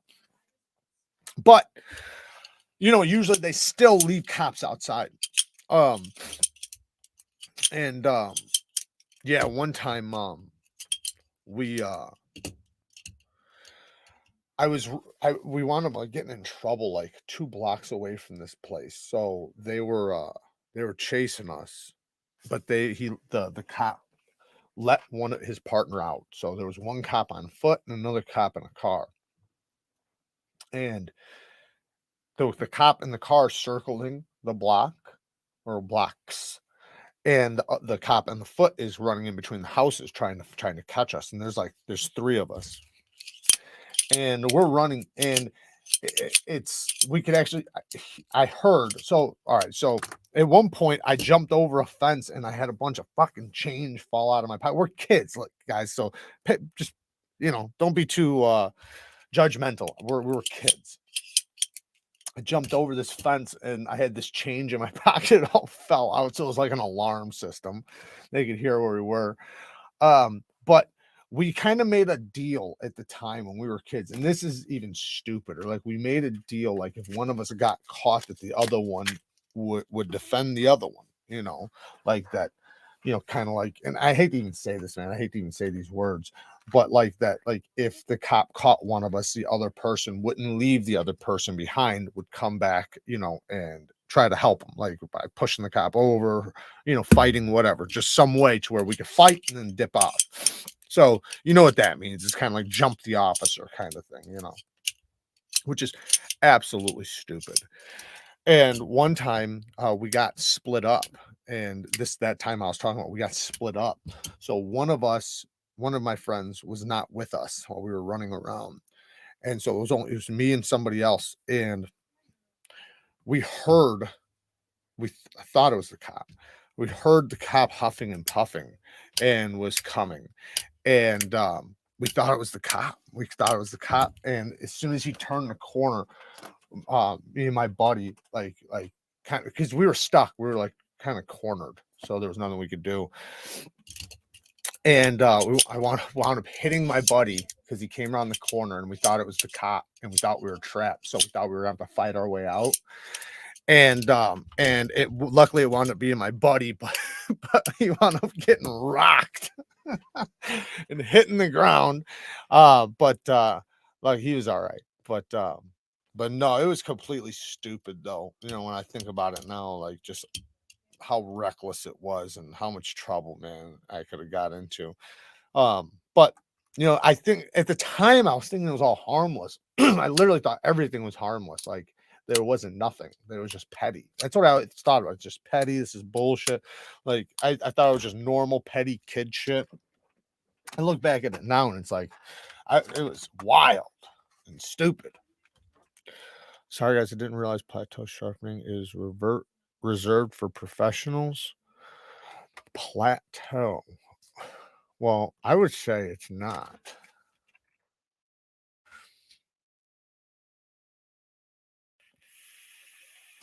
Plateau. Let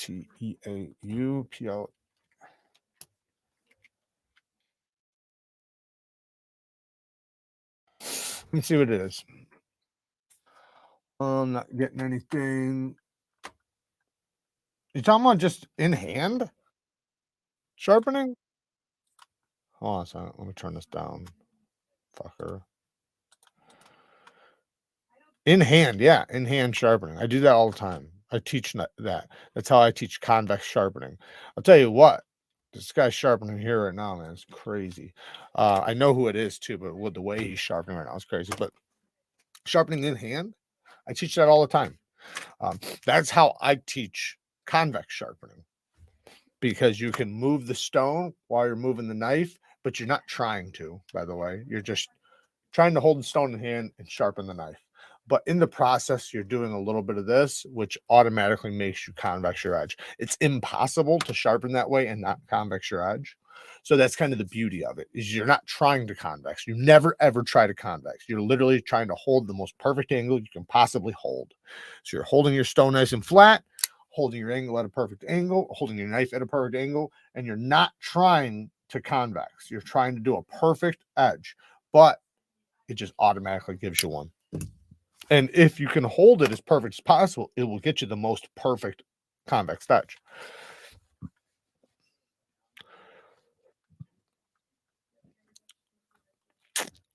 Just it's a micro bevel.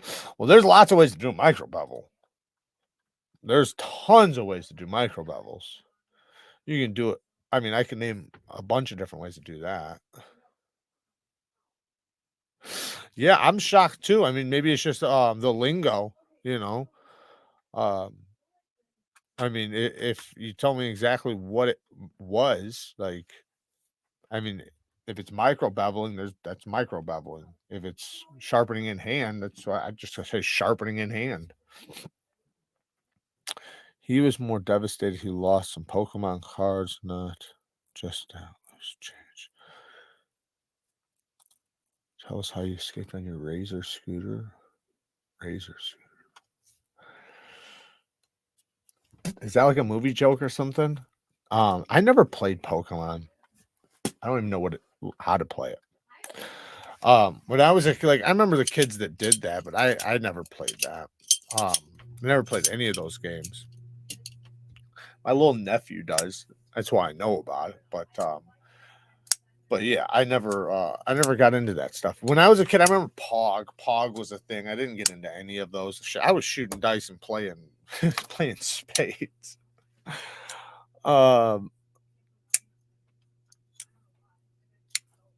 Do you like any? Yes, I like them all. I like them all. Actually, I wanted to talk about one. So let's just talk about it right now. So fragrance of the day. So just so we know where I got it from was I bought these inspired fragrances a long time ago. Probably like didn't have much money. It was like 7 years ago. I didn't have much money and I needed a couple fragrances. So I got some of these inspired ones. These were the only ones that smelled good to me. And it was from a store. And one was Polo Red. The other one was Calvin Klein's Eternity, right? This isn't the one we're talking about, though. What we're talking about is Polo Red. So I decided, because it's pretty good, and I hadn't tried it in a long time, but then I gave myself a little squirt the other day, and I was like, it actually smells pretty good. I was like, I wonder what the real thing is like. So I bought the real deal, Polo Red. It says Polo and Red. So I bought the Polo Red. I'm going to show you guys it right now. It's actually pretty damn good. It has a coffee note in it. So here you go. It's citrus, fruity, amber, warm spice, coffee, woody, fresh spice, aromatic, sour, and soft spicy.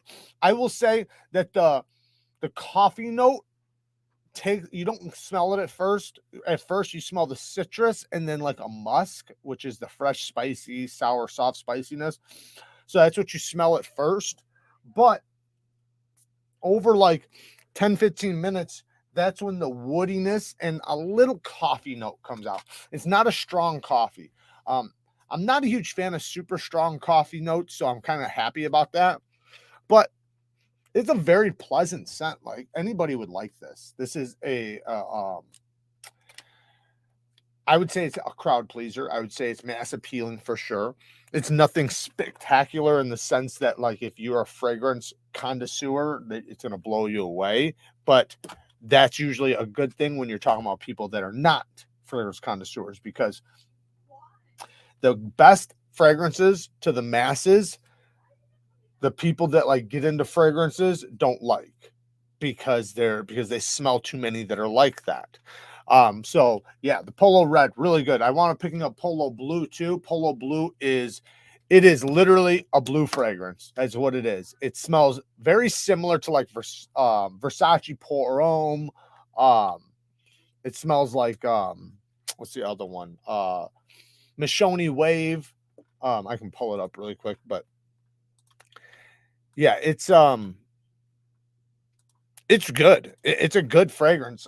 But I have too many that are similar to it. So what I would say is that it's a good one for someone to get, though, if they don't have any blue fragrances, because it's a good blue fragrance. It's just, it's not. Where'd it go? Oh no, here. Oh, it's shit.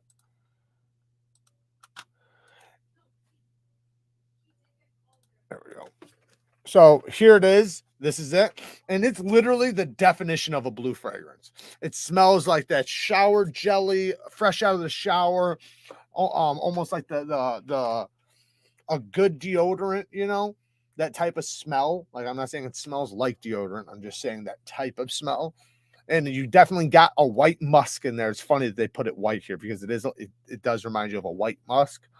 You got a little bit of a greenness in there and an herbalness, but not much. It's mostly fresh, aquatic, and musky, but really, really good. This is another crowd pleaser. Both of these are crowd pleasing fragrances. I'm sure they're affordable. I mean, these were super cheap. So it's definitely one to check out if you don't have any fragrances and you want to get something that actually smells good, that everybody will like. including your girl. Kara really likes the polo red. I had her try it earlier. Yeah, that's who I was just watching. Was Cliff Stamp. That's who I was just watching. I'll have to actually like watch the whole thing, but I was watching him and he was just sharpening in hand. So, but yeah, I do every different type of sharpening. I started out in hand. That's how I learned how to sharpen. And even today, I would still recommend starting that way to a lot of freehanders. It's easier to do it in hand, in my opinion, than it is on the bench. And the reason why I think that is because when it's in hand, you can bring it up to you. So you can actually hold it up to your face like this, and you actually see your angle.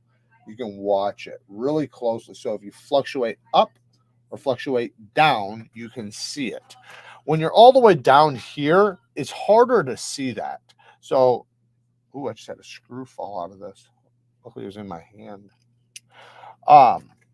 But yeah, so that's why I think it's a little bit better. Not saying it, maybe not everybody, but I think the majority of people will get better results in hand learning how to sharpen than they will on the bench at first, just because, like I said, the distance thing. Once you start getting the muscle memory down, then you can do it, at a distance away from you like this. Dude, you must have grown up in a super small town because you would have been killed in my smallish town of Canton, Ohio. Okay. I grew up right outside of Chicago. Small town.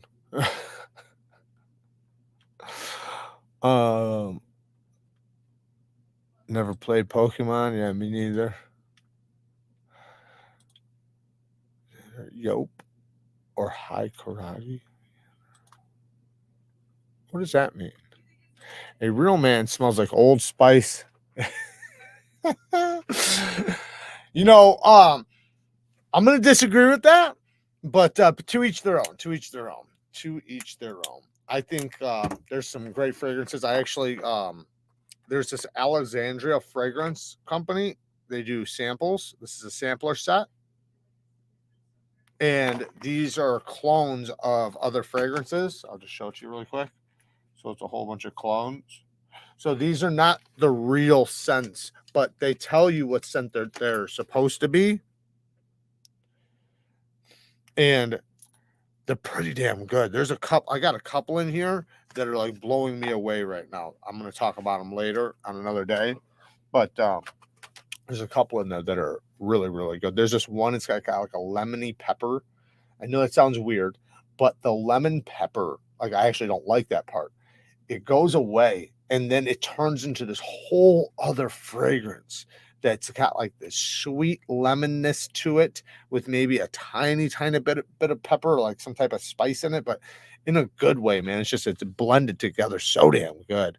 What is the best steel, you ask? The one with the best heat treat and geometry. I've been liking YSL EDP lately. YSL's the shit. I got a bunch of YSLs, and I do have the EDP. I love YSL. The Parfum's probably my favorite right now. Are you still looking for a bailout? If so, what kind? The one I was looking for was the one with the green aluminum scales. But I don't know. Right now, I got money tied up in so many fucking knives right now that I don't know if it'd be a good idea or not. I do want one. Trust me, I do really, really want one. It definitely would be good for the channel, and I really like them, and I want it. Benchmade's prices are just, man, they're so outrageous right now that it's difficult to even convince other people that it's a good buy. And not that I'm trying to convince people it's a good buy, but that's my point, is that it's not. You know what I mean? So it's difficult for me to recommend something when I can look over at something else and say, this is probably serve you better. However, the bailout, I think, is a good knife for a lot of people, like especially the profile it has, because it has a very thin blade, thin geometry, super lightweight, super tough. It's got a lot going for it for EDC, but I don't know. I just I don't know. I'll probably wind up still picking it up. It's just I'm not gonna be able to pick it up in the next week or so though. Next couple weeks. Kyle, what's the name? Tones. I'm digging the Move from Mercedes-Benz. That's a good one too. I'm glad you guys are getting the ones that I'm recommending because that is a damn good one. Mercedes-Benz Move. That is a super fresh, slightly sweet. Actually, it's got a decent amount of sweetness. Blue fragrance. It is a very powerful fragrance too. That thing, girls love that fragrance. Guys love it. I mean, it's just a damn good fragrance. What do you think about that full dress artisan boa and full-time Maxace? I think I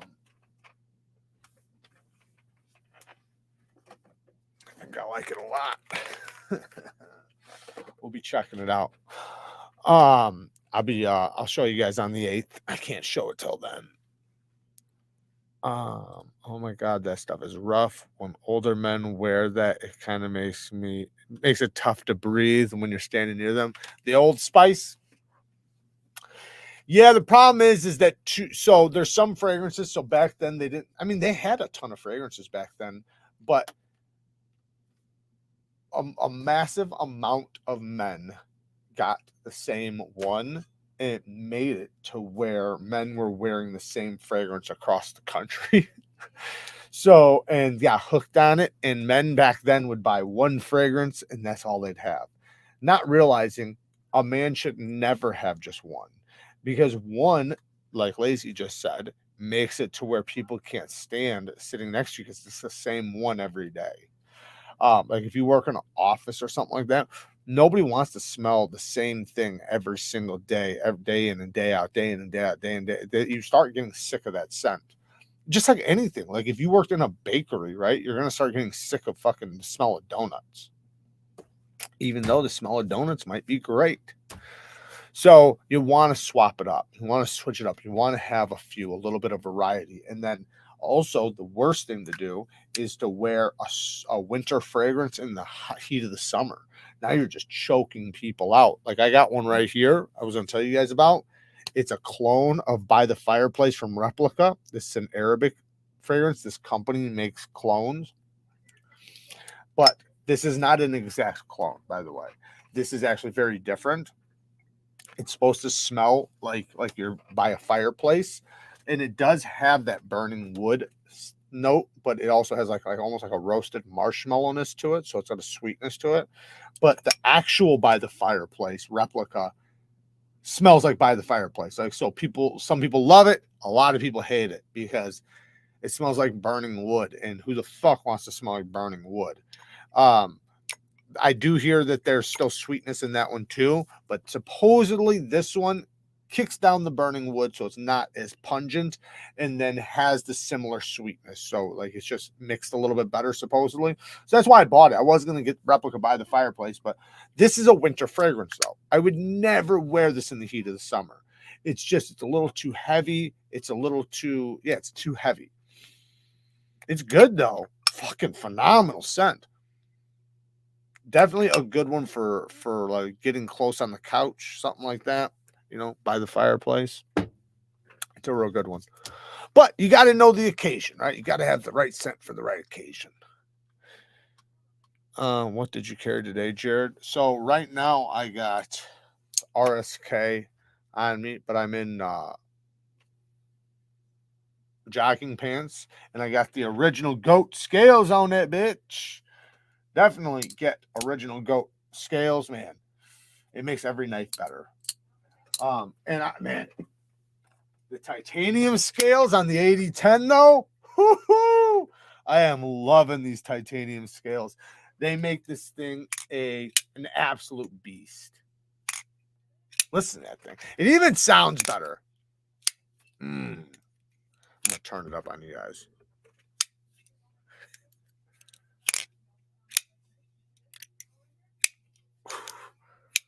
Thing's crazy. I love it though. Yeah, this thing is a beast. But this is what I was carrying. I was actually carrying the Voodoo earlier. And then I switched to this when I swapped clothes. Keep your smell to yourself, please. Well, thing is that that's not always possible. You say that, but the people that a lot of times when people say that don't realize that they're the ones sharing their smell with the majority. They're the ones that fucking tell people why they should wear a fragrance, because everybody can smell you. If you're not trying to smell good, you most likely stink. I'm sorry to say it. I'm not trying to be a dick to anybody, but that's why it's important to try to smell good.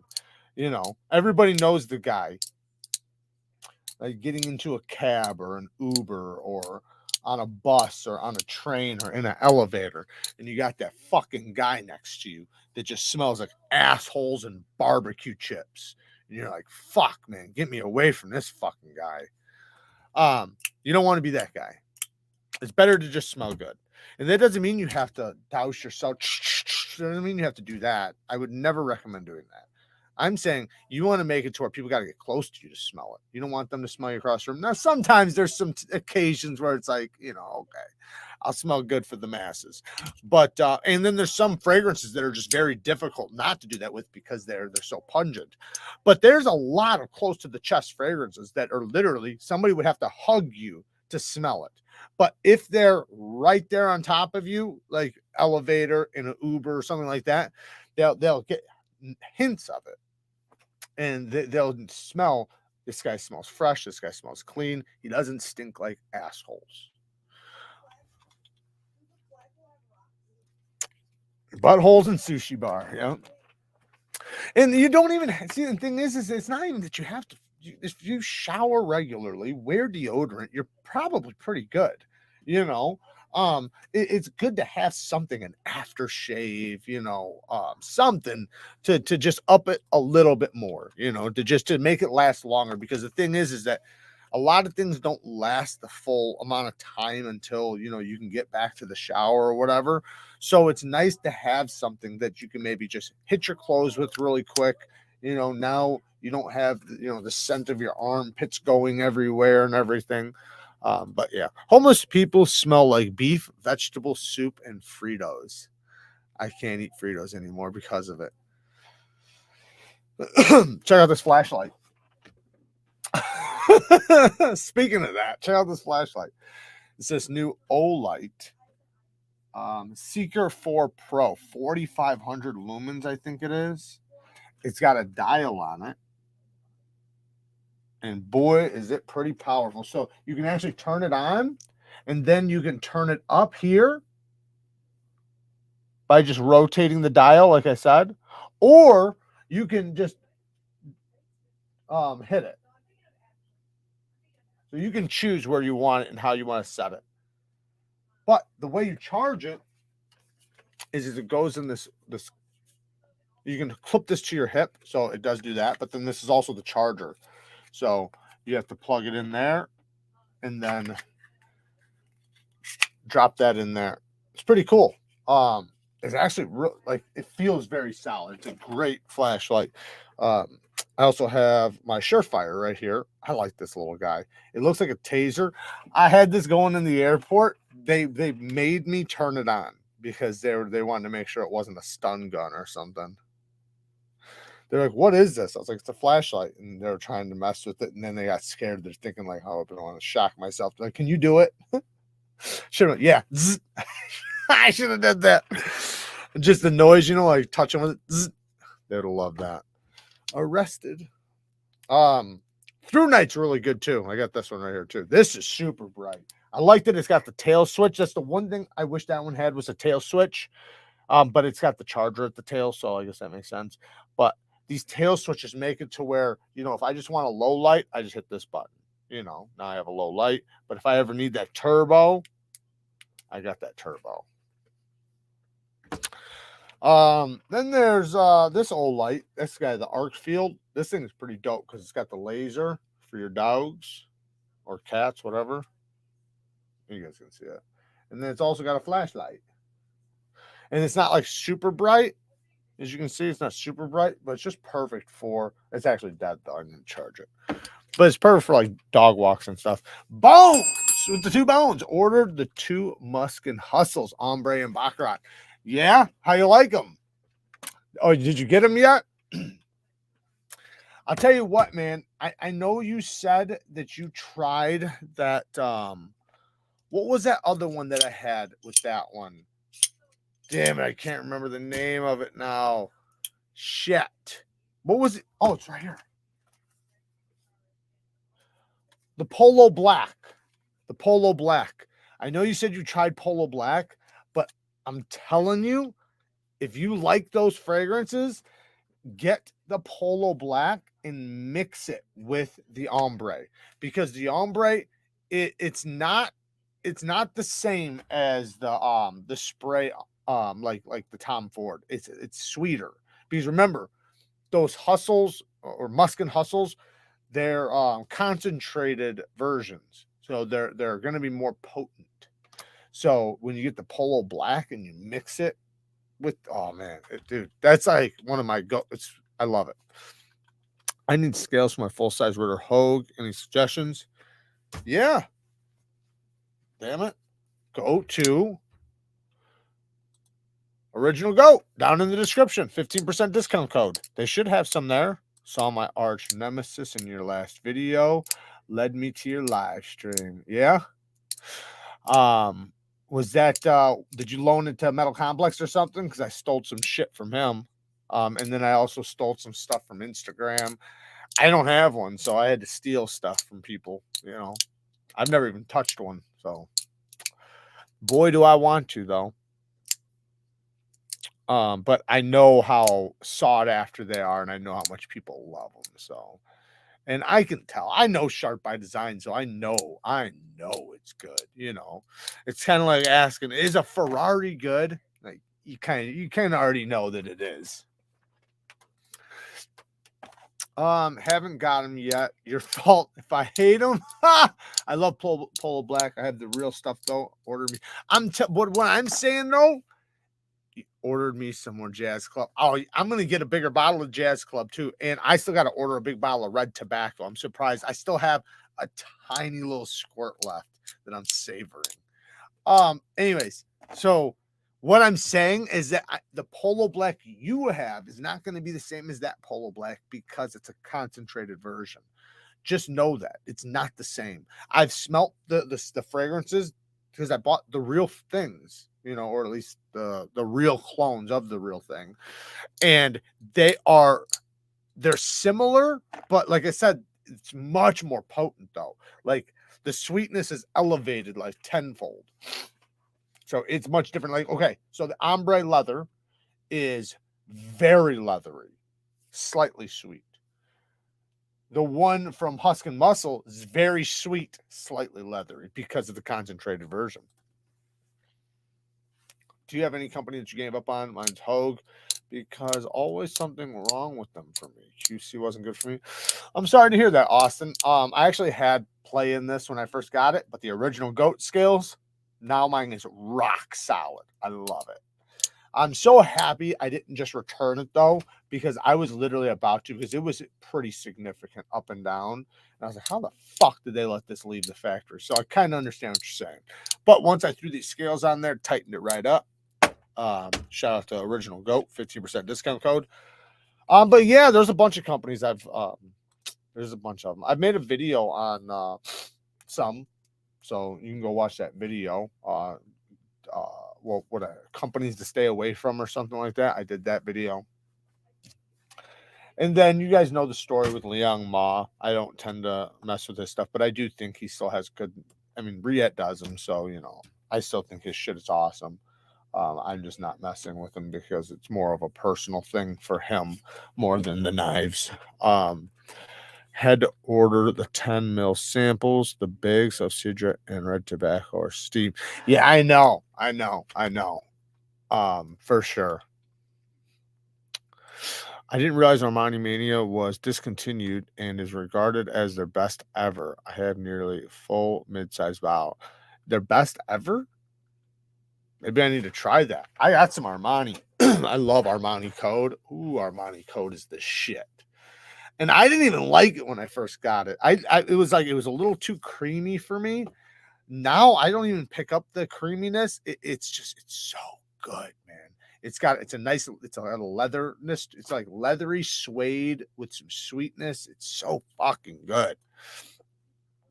It's got a heavy dose of something in it, like cherry or something. I don't know. Don't get Kyle to sharpen for you. Get clicking work. They're much better. I don't know what that is. Jared should play the next 007. Forget about Tom Hardy. I don't know what either one of those are. 007? Talking about a game or a movie?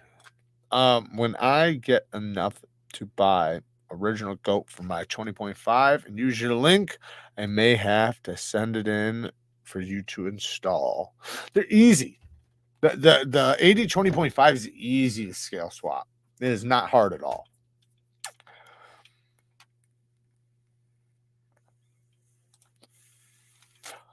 I get it now. I get the joke now. I get the joke. If I could only what? If I could only get brownstone. But no, I want to try some more Armanis though, because the Armanis I do have, I love. You play around with that KIZER Mystic. That design is nasty. Saw it had a few hot spots on it though. I got it right over here. I'm actually messing around with them like as we speak. I'm going through them. Because there was a couple of them in that batch that were bangers. And the next one, the other one I'm still messing with that I need to break back out is the Brat. That's a good one, man. The Brat's a really good one. KIZER's been dropping some heaters. I'll tell you what, though. Stay tuned for tomorrow, because tomorrow I'm looking at it over here. That's why I'm tomorrow's a good day. I'll say that.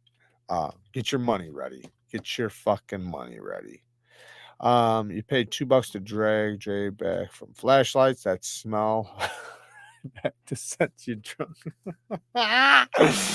Thanks, dog. Thank you, dog. Yeah, you guys know how to lure me in. I picked up the Sprint Mini RSK and MC, and I had to send it in for warranty because the blade would whack the stand off really and chip the blade. Now I have a weird blade grind. Thanks, Hogue. That's some bullshit. Yeah, me checking my shit. Yeah, mine's far away. That's crazy. That means this indent down here was too deep because it over traveled. Yeah, that's just ridiculous. Just finished sharpening 3 10-inch chefs and 14C. Hitting the hay. Malcolm, salute to you and your sharpening job, man. Thank you for coming. We're about to hit the hay too, so we're gonna spend about 5 more minutes and we'll get out of here. At the office, when you get on the elevator with a bunch of the it guys and girls that are India. Oh my God, it's absolutely gag inducing. They smell absolutely horrible. Yeah. So one scent that's actually really big in India that we tend to find we tend to not think it's appealing, but they do is oud. Now, some of the best fragrances have oud in there. But here's the thing. Oud by itself it stinks. It's not very good. Oud mixed well adds some depth to a lot of fragrances, so it's actually really good. But what they do is they have like pure oud. And that's what you smell like when you go into some of those places. And like I said, though, it's inviting to people that are used to it, that like it, you know. It's kind of, you know, every household's gonna kind of have that thing, you know. Like my grandpa's house, you know, my grandpa's part where my grandpa lived. My grandpa drank like a fucking mule and smoked cigarettes like a damn chimney. So when you went into his place, it had this stench, this certain stench. And when he moved and went to different places, he brought that stench with him. So Like if I walked in there, it might be a little inviting to me, right? It might kind of smell good to me because it's what I'm used to. But for anybody else, they're gonna be like, what the fuck? If you talk sense, you got a story time after Rule 18, you mutt. Turmeric, maybe 2, or I don't know. Turmeric, yeah, turmeric's another one. Yeah, turmeric. Yeah, that's another one that's in that region. But I'll tell you what, man, there's some fantastic Arabic fragrances, though. Like I said, like this is real. I have a bunch. You know what? To be honest, if you really want to get a high quality fragrance for as little as possible, Arabic's the way to go. They actually have the best quality oils for the least amount of money, and it's well known in the fragrance community. It's kind of like, like I say, going to Riyadh for high quality knives. Yeah, it's pretty amazing the prices that they give you some of their shit for. Sounds like assholes and mothballs. How'd you get their legs open, Chris? This is straight BO, not fragrance. This is pure nasty. I know the BO you're talking about. I know the BO you're talking about. I get a lot of Uber drivers. I've been in a lot of taxis. I know the fragrance you're talking about. I'm just saying that fragrance that everybody knows, like when they go into, say, in like a gas station that's ran by those people, by people from Pakistan or India or whatever, that scent that you kind of smell, that's usually in those places, that in many cases is oud. It's just oud, though. It's not mixed like with anything. But I know what you're talking about just straight BO, because they don't and not all of them, because I know a lot of guys from those communities that wear fragrances that smell really good, but I've also known a lot that refuse to wear fragrances, and that's the problem. They don't put on deodorant. They don't, they shower, but they don't put on deodorant or anything. So, fuck that. Herman Dragonfly versus Herman Sting. Can you comment on these two? I don't have the Herman Sting. The Herman Dragonfly. I only have the Herman Sting, so I can't comment on the other one. But the Herman Sting is badass, and if you're gonna want one, make sure you use my link in the description for Polish Custom Knives, because they have a large selection of Herman Stings, a large selection of Herman's period, and a lot of other knives from Polish knife makers. Man, this thing is so good. You hear that? Thunk. I love that sound, man. Every Herman has that sound. Every Herman I've tried. If I felt one, that'd be one way to know a knockoff. Like if you got it and you were like, wait a minute, this doesn't sound right. At least all the ones I've tried sound the exact same. I love it. Yeah. Get 15 of them in an elevator and you're fucked. My favorite scent is Captain Black Cherry. Sounds good. It definitely sounds good. I remember my grandmother had a cedar closet, and that shit stunk like, I remember that stuff too. Like mothballs. If you walked in there, you would smell like it all day. Yep. They used to take the mothballs and put them underneath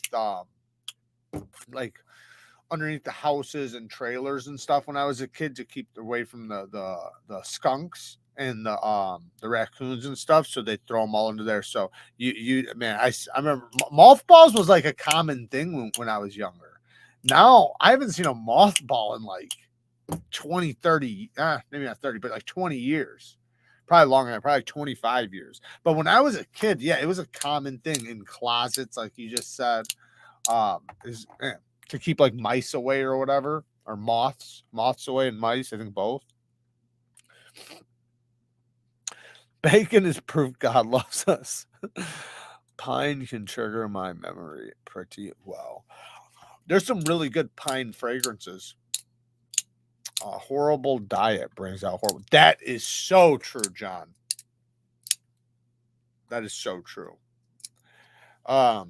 But that goes with everything, though. You know, poor diet is, well, it's everything. Like from your hair, your skin, your nails, your teeth, your gums, your eyes.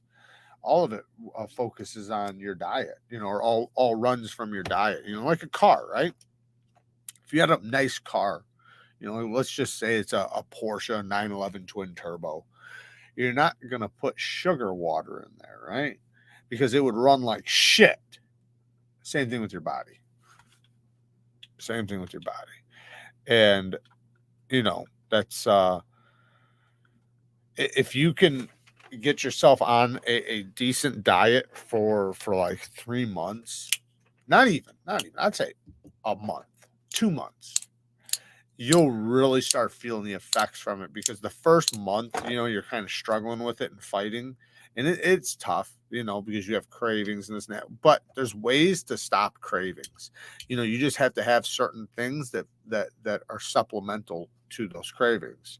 But once you get past that month, the next month you start like feeling so much better, like everything, your focus, your sleep, you know, everything just feels better. And then yeah, the smell of you is different too. Everything.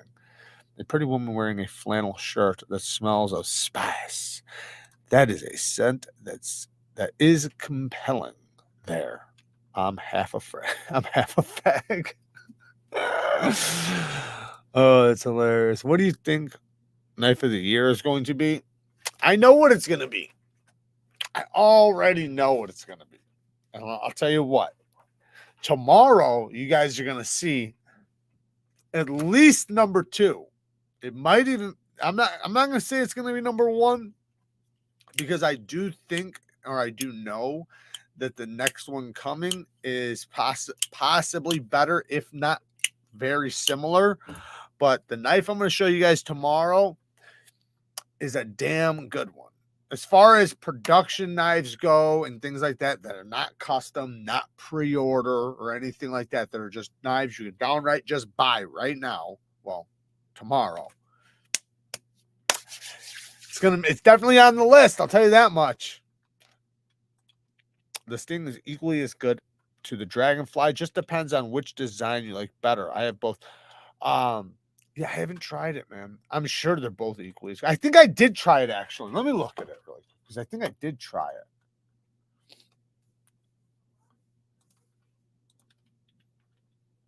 Oh, get rid of this. Did I try it? I can't remember now. Is it in here? Let's see.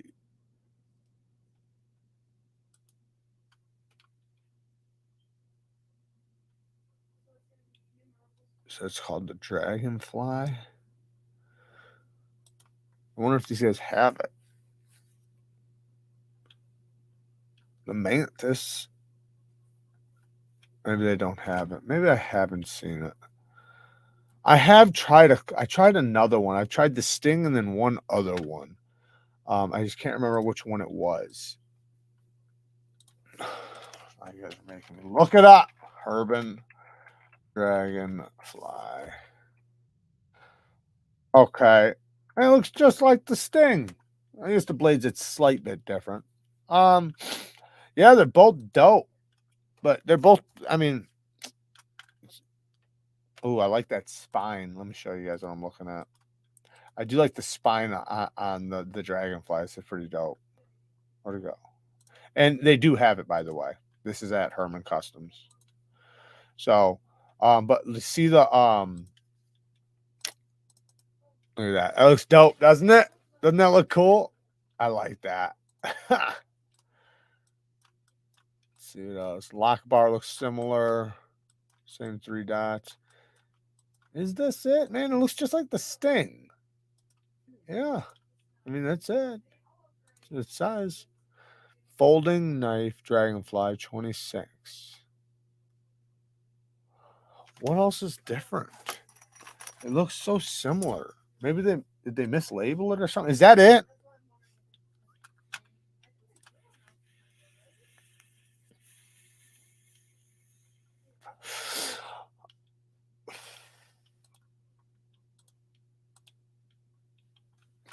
On Polish knives, that's the neck knife I was talking about. On Polish knives, hunting pen knife. All right, let's see. Go to Polish custom knives, and it'll be a neck knife. So neck. Let's just have you join me. So we're looking for, what the hell was the name of it? Kyle. B-cut pen knife. Just reading what she said. There's some pretty cool ones here, I'll say that much. Is it this one? Is that it? Is that it right there, Big Daddy? Bottom of the page, center. Is this it right here, Kyle?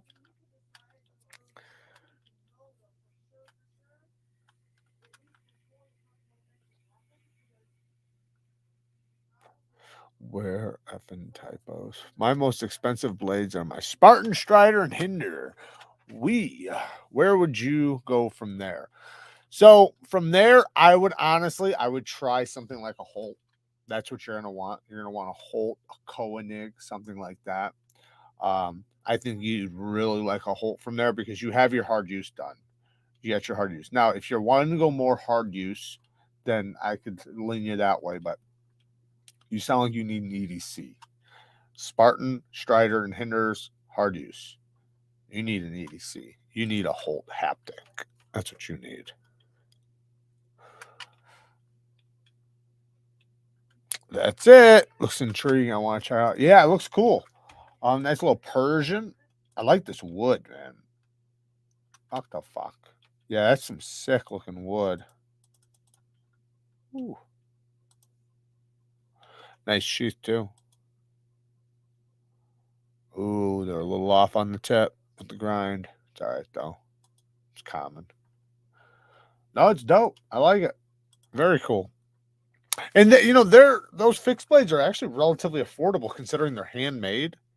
Like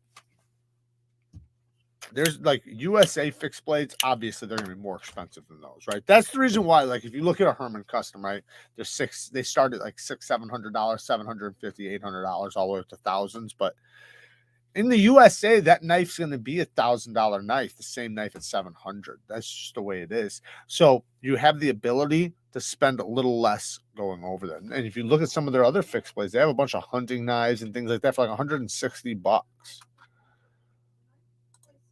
Holt haptic, Roger. Yeah. Let me know when you get it. Just so you know, there are some Holts right now available on Arizona Custom Knives. Arizona tends to rip people off price wise, but just letting you know. Why don't you ever talk about tour knives? I've only had I've had the merchant on. I had it in for sharpening, and I think since then they've changed it a little bit. But when I've never I haven't heard of this steel. No. I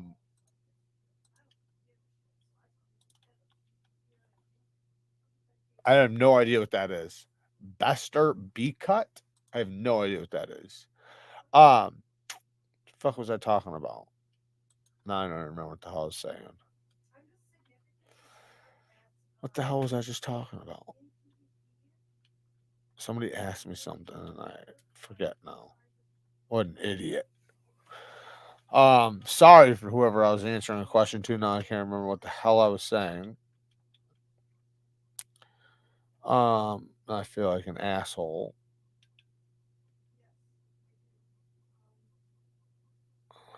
Trying to read your guys' comments, see if anything will remind me. But nothing's getting me.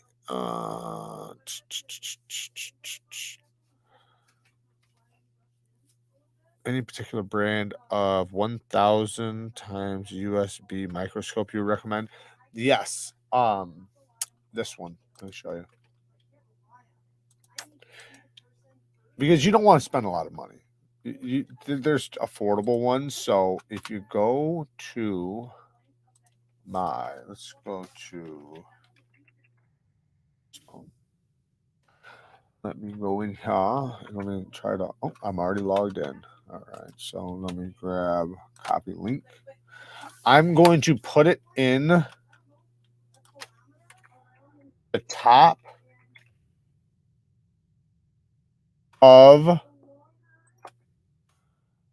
the description. Okay, so if you go in the description of this video, go to the top of it, go to that company. I'm gonna show it to you right now, but go to that's where you're gonna find it, is in that link.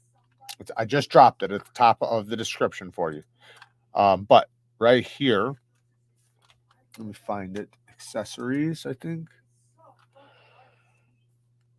Right here. This one. This is the one I would get if I was you. $80. That's not bad. This is very similar to the one I have. It's almost exactly like the same one I have. Mine is a little tiny. It's not as good as this one. This one's a little bit better than mine. So that's why I'm recommending it. The problem with mine is mine has these two lights to hang off the side, and it gets annoying. But as you can see, this one looks legit. It's made in Ukraine too. So, but yeah, that's what I would go with. Jared, you should see me with a flask funnel refilling those little. Me too. What do you think I'm doing?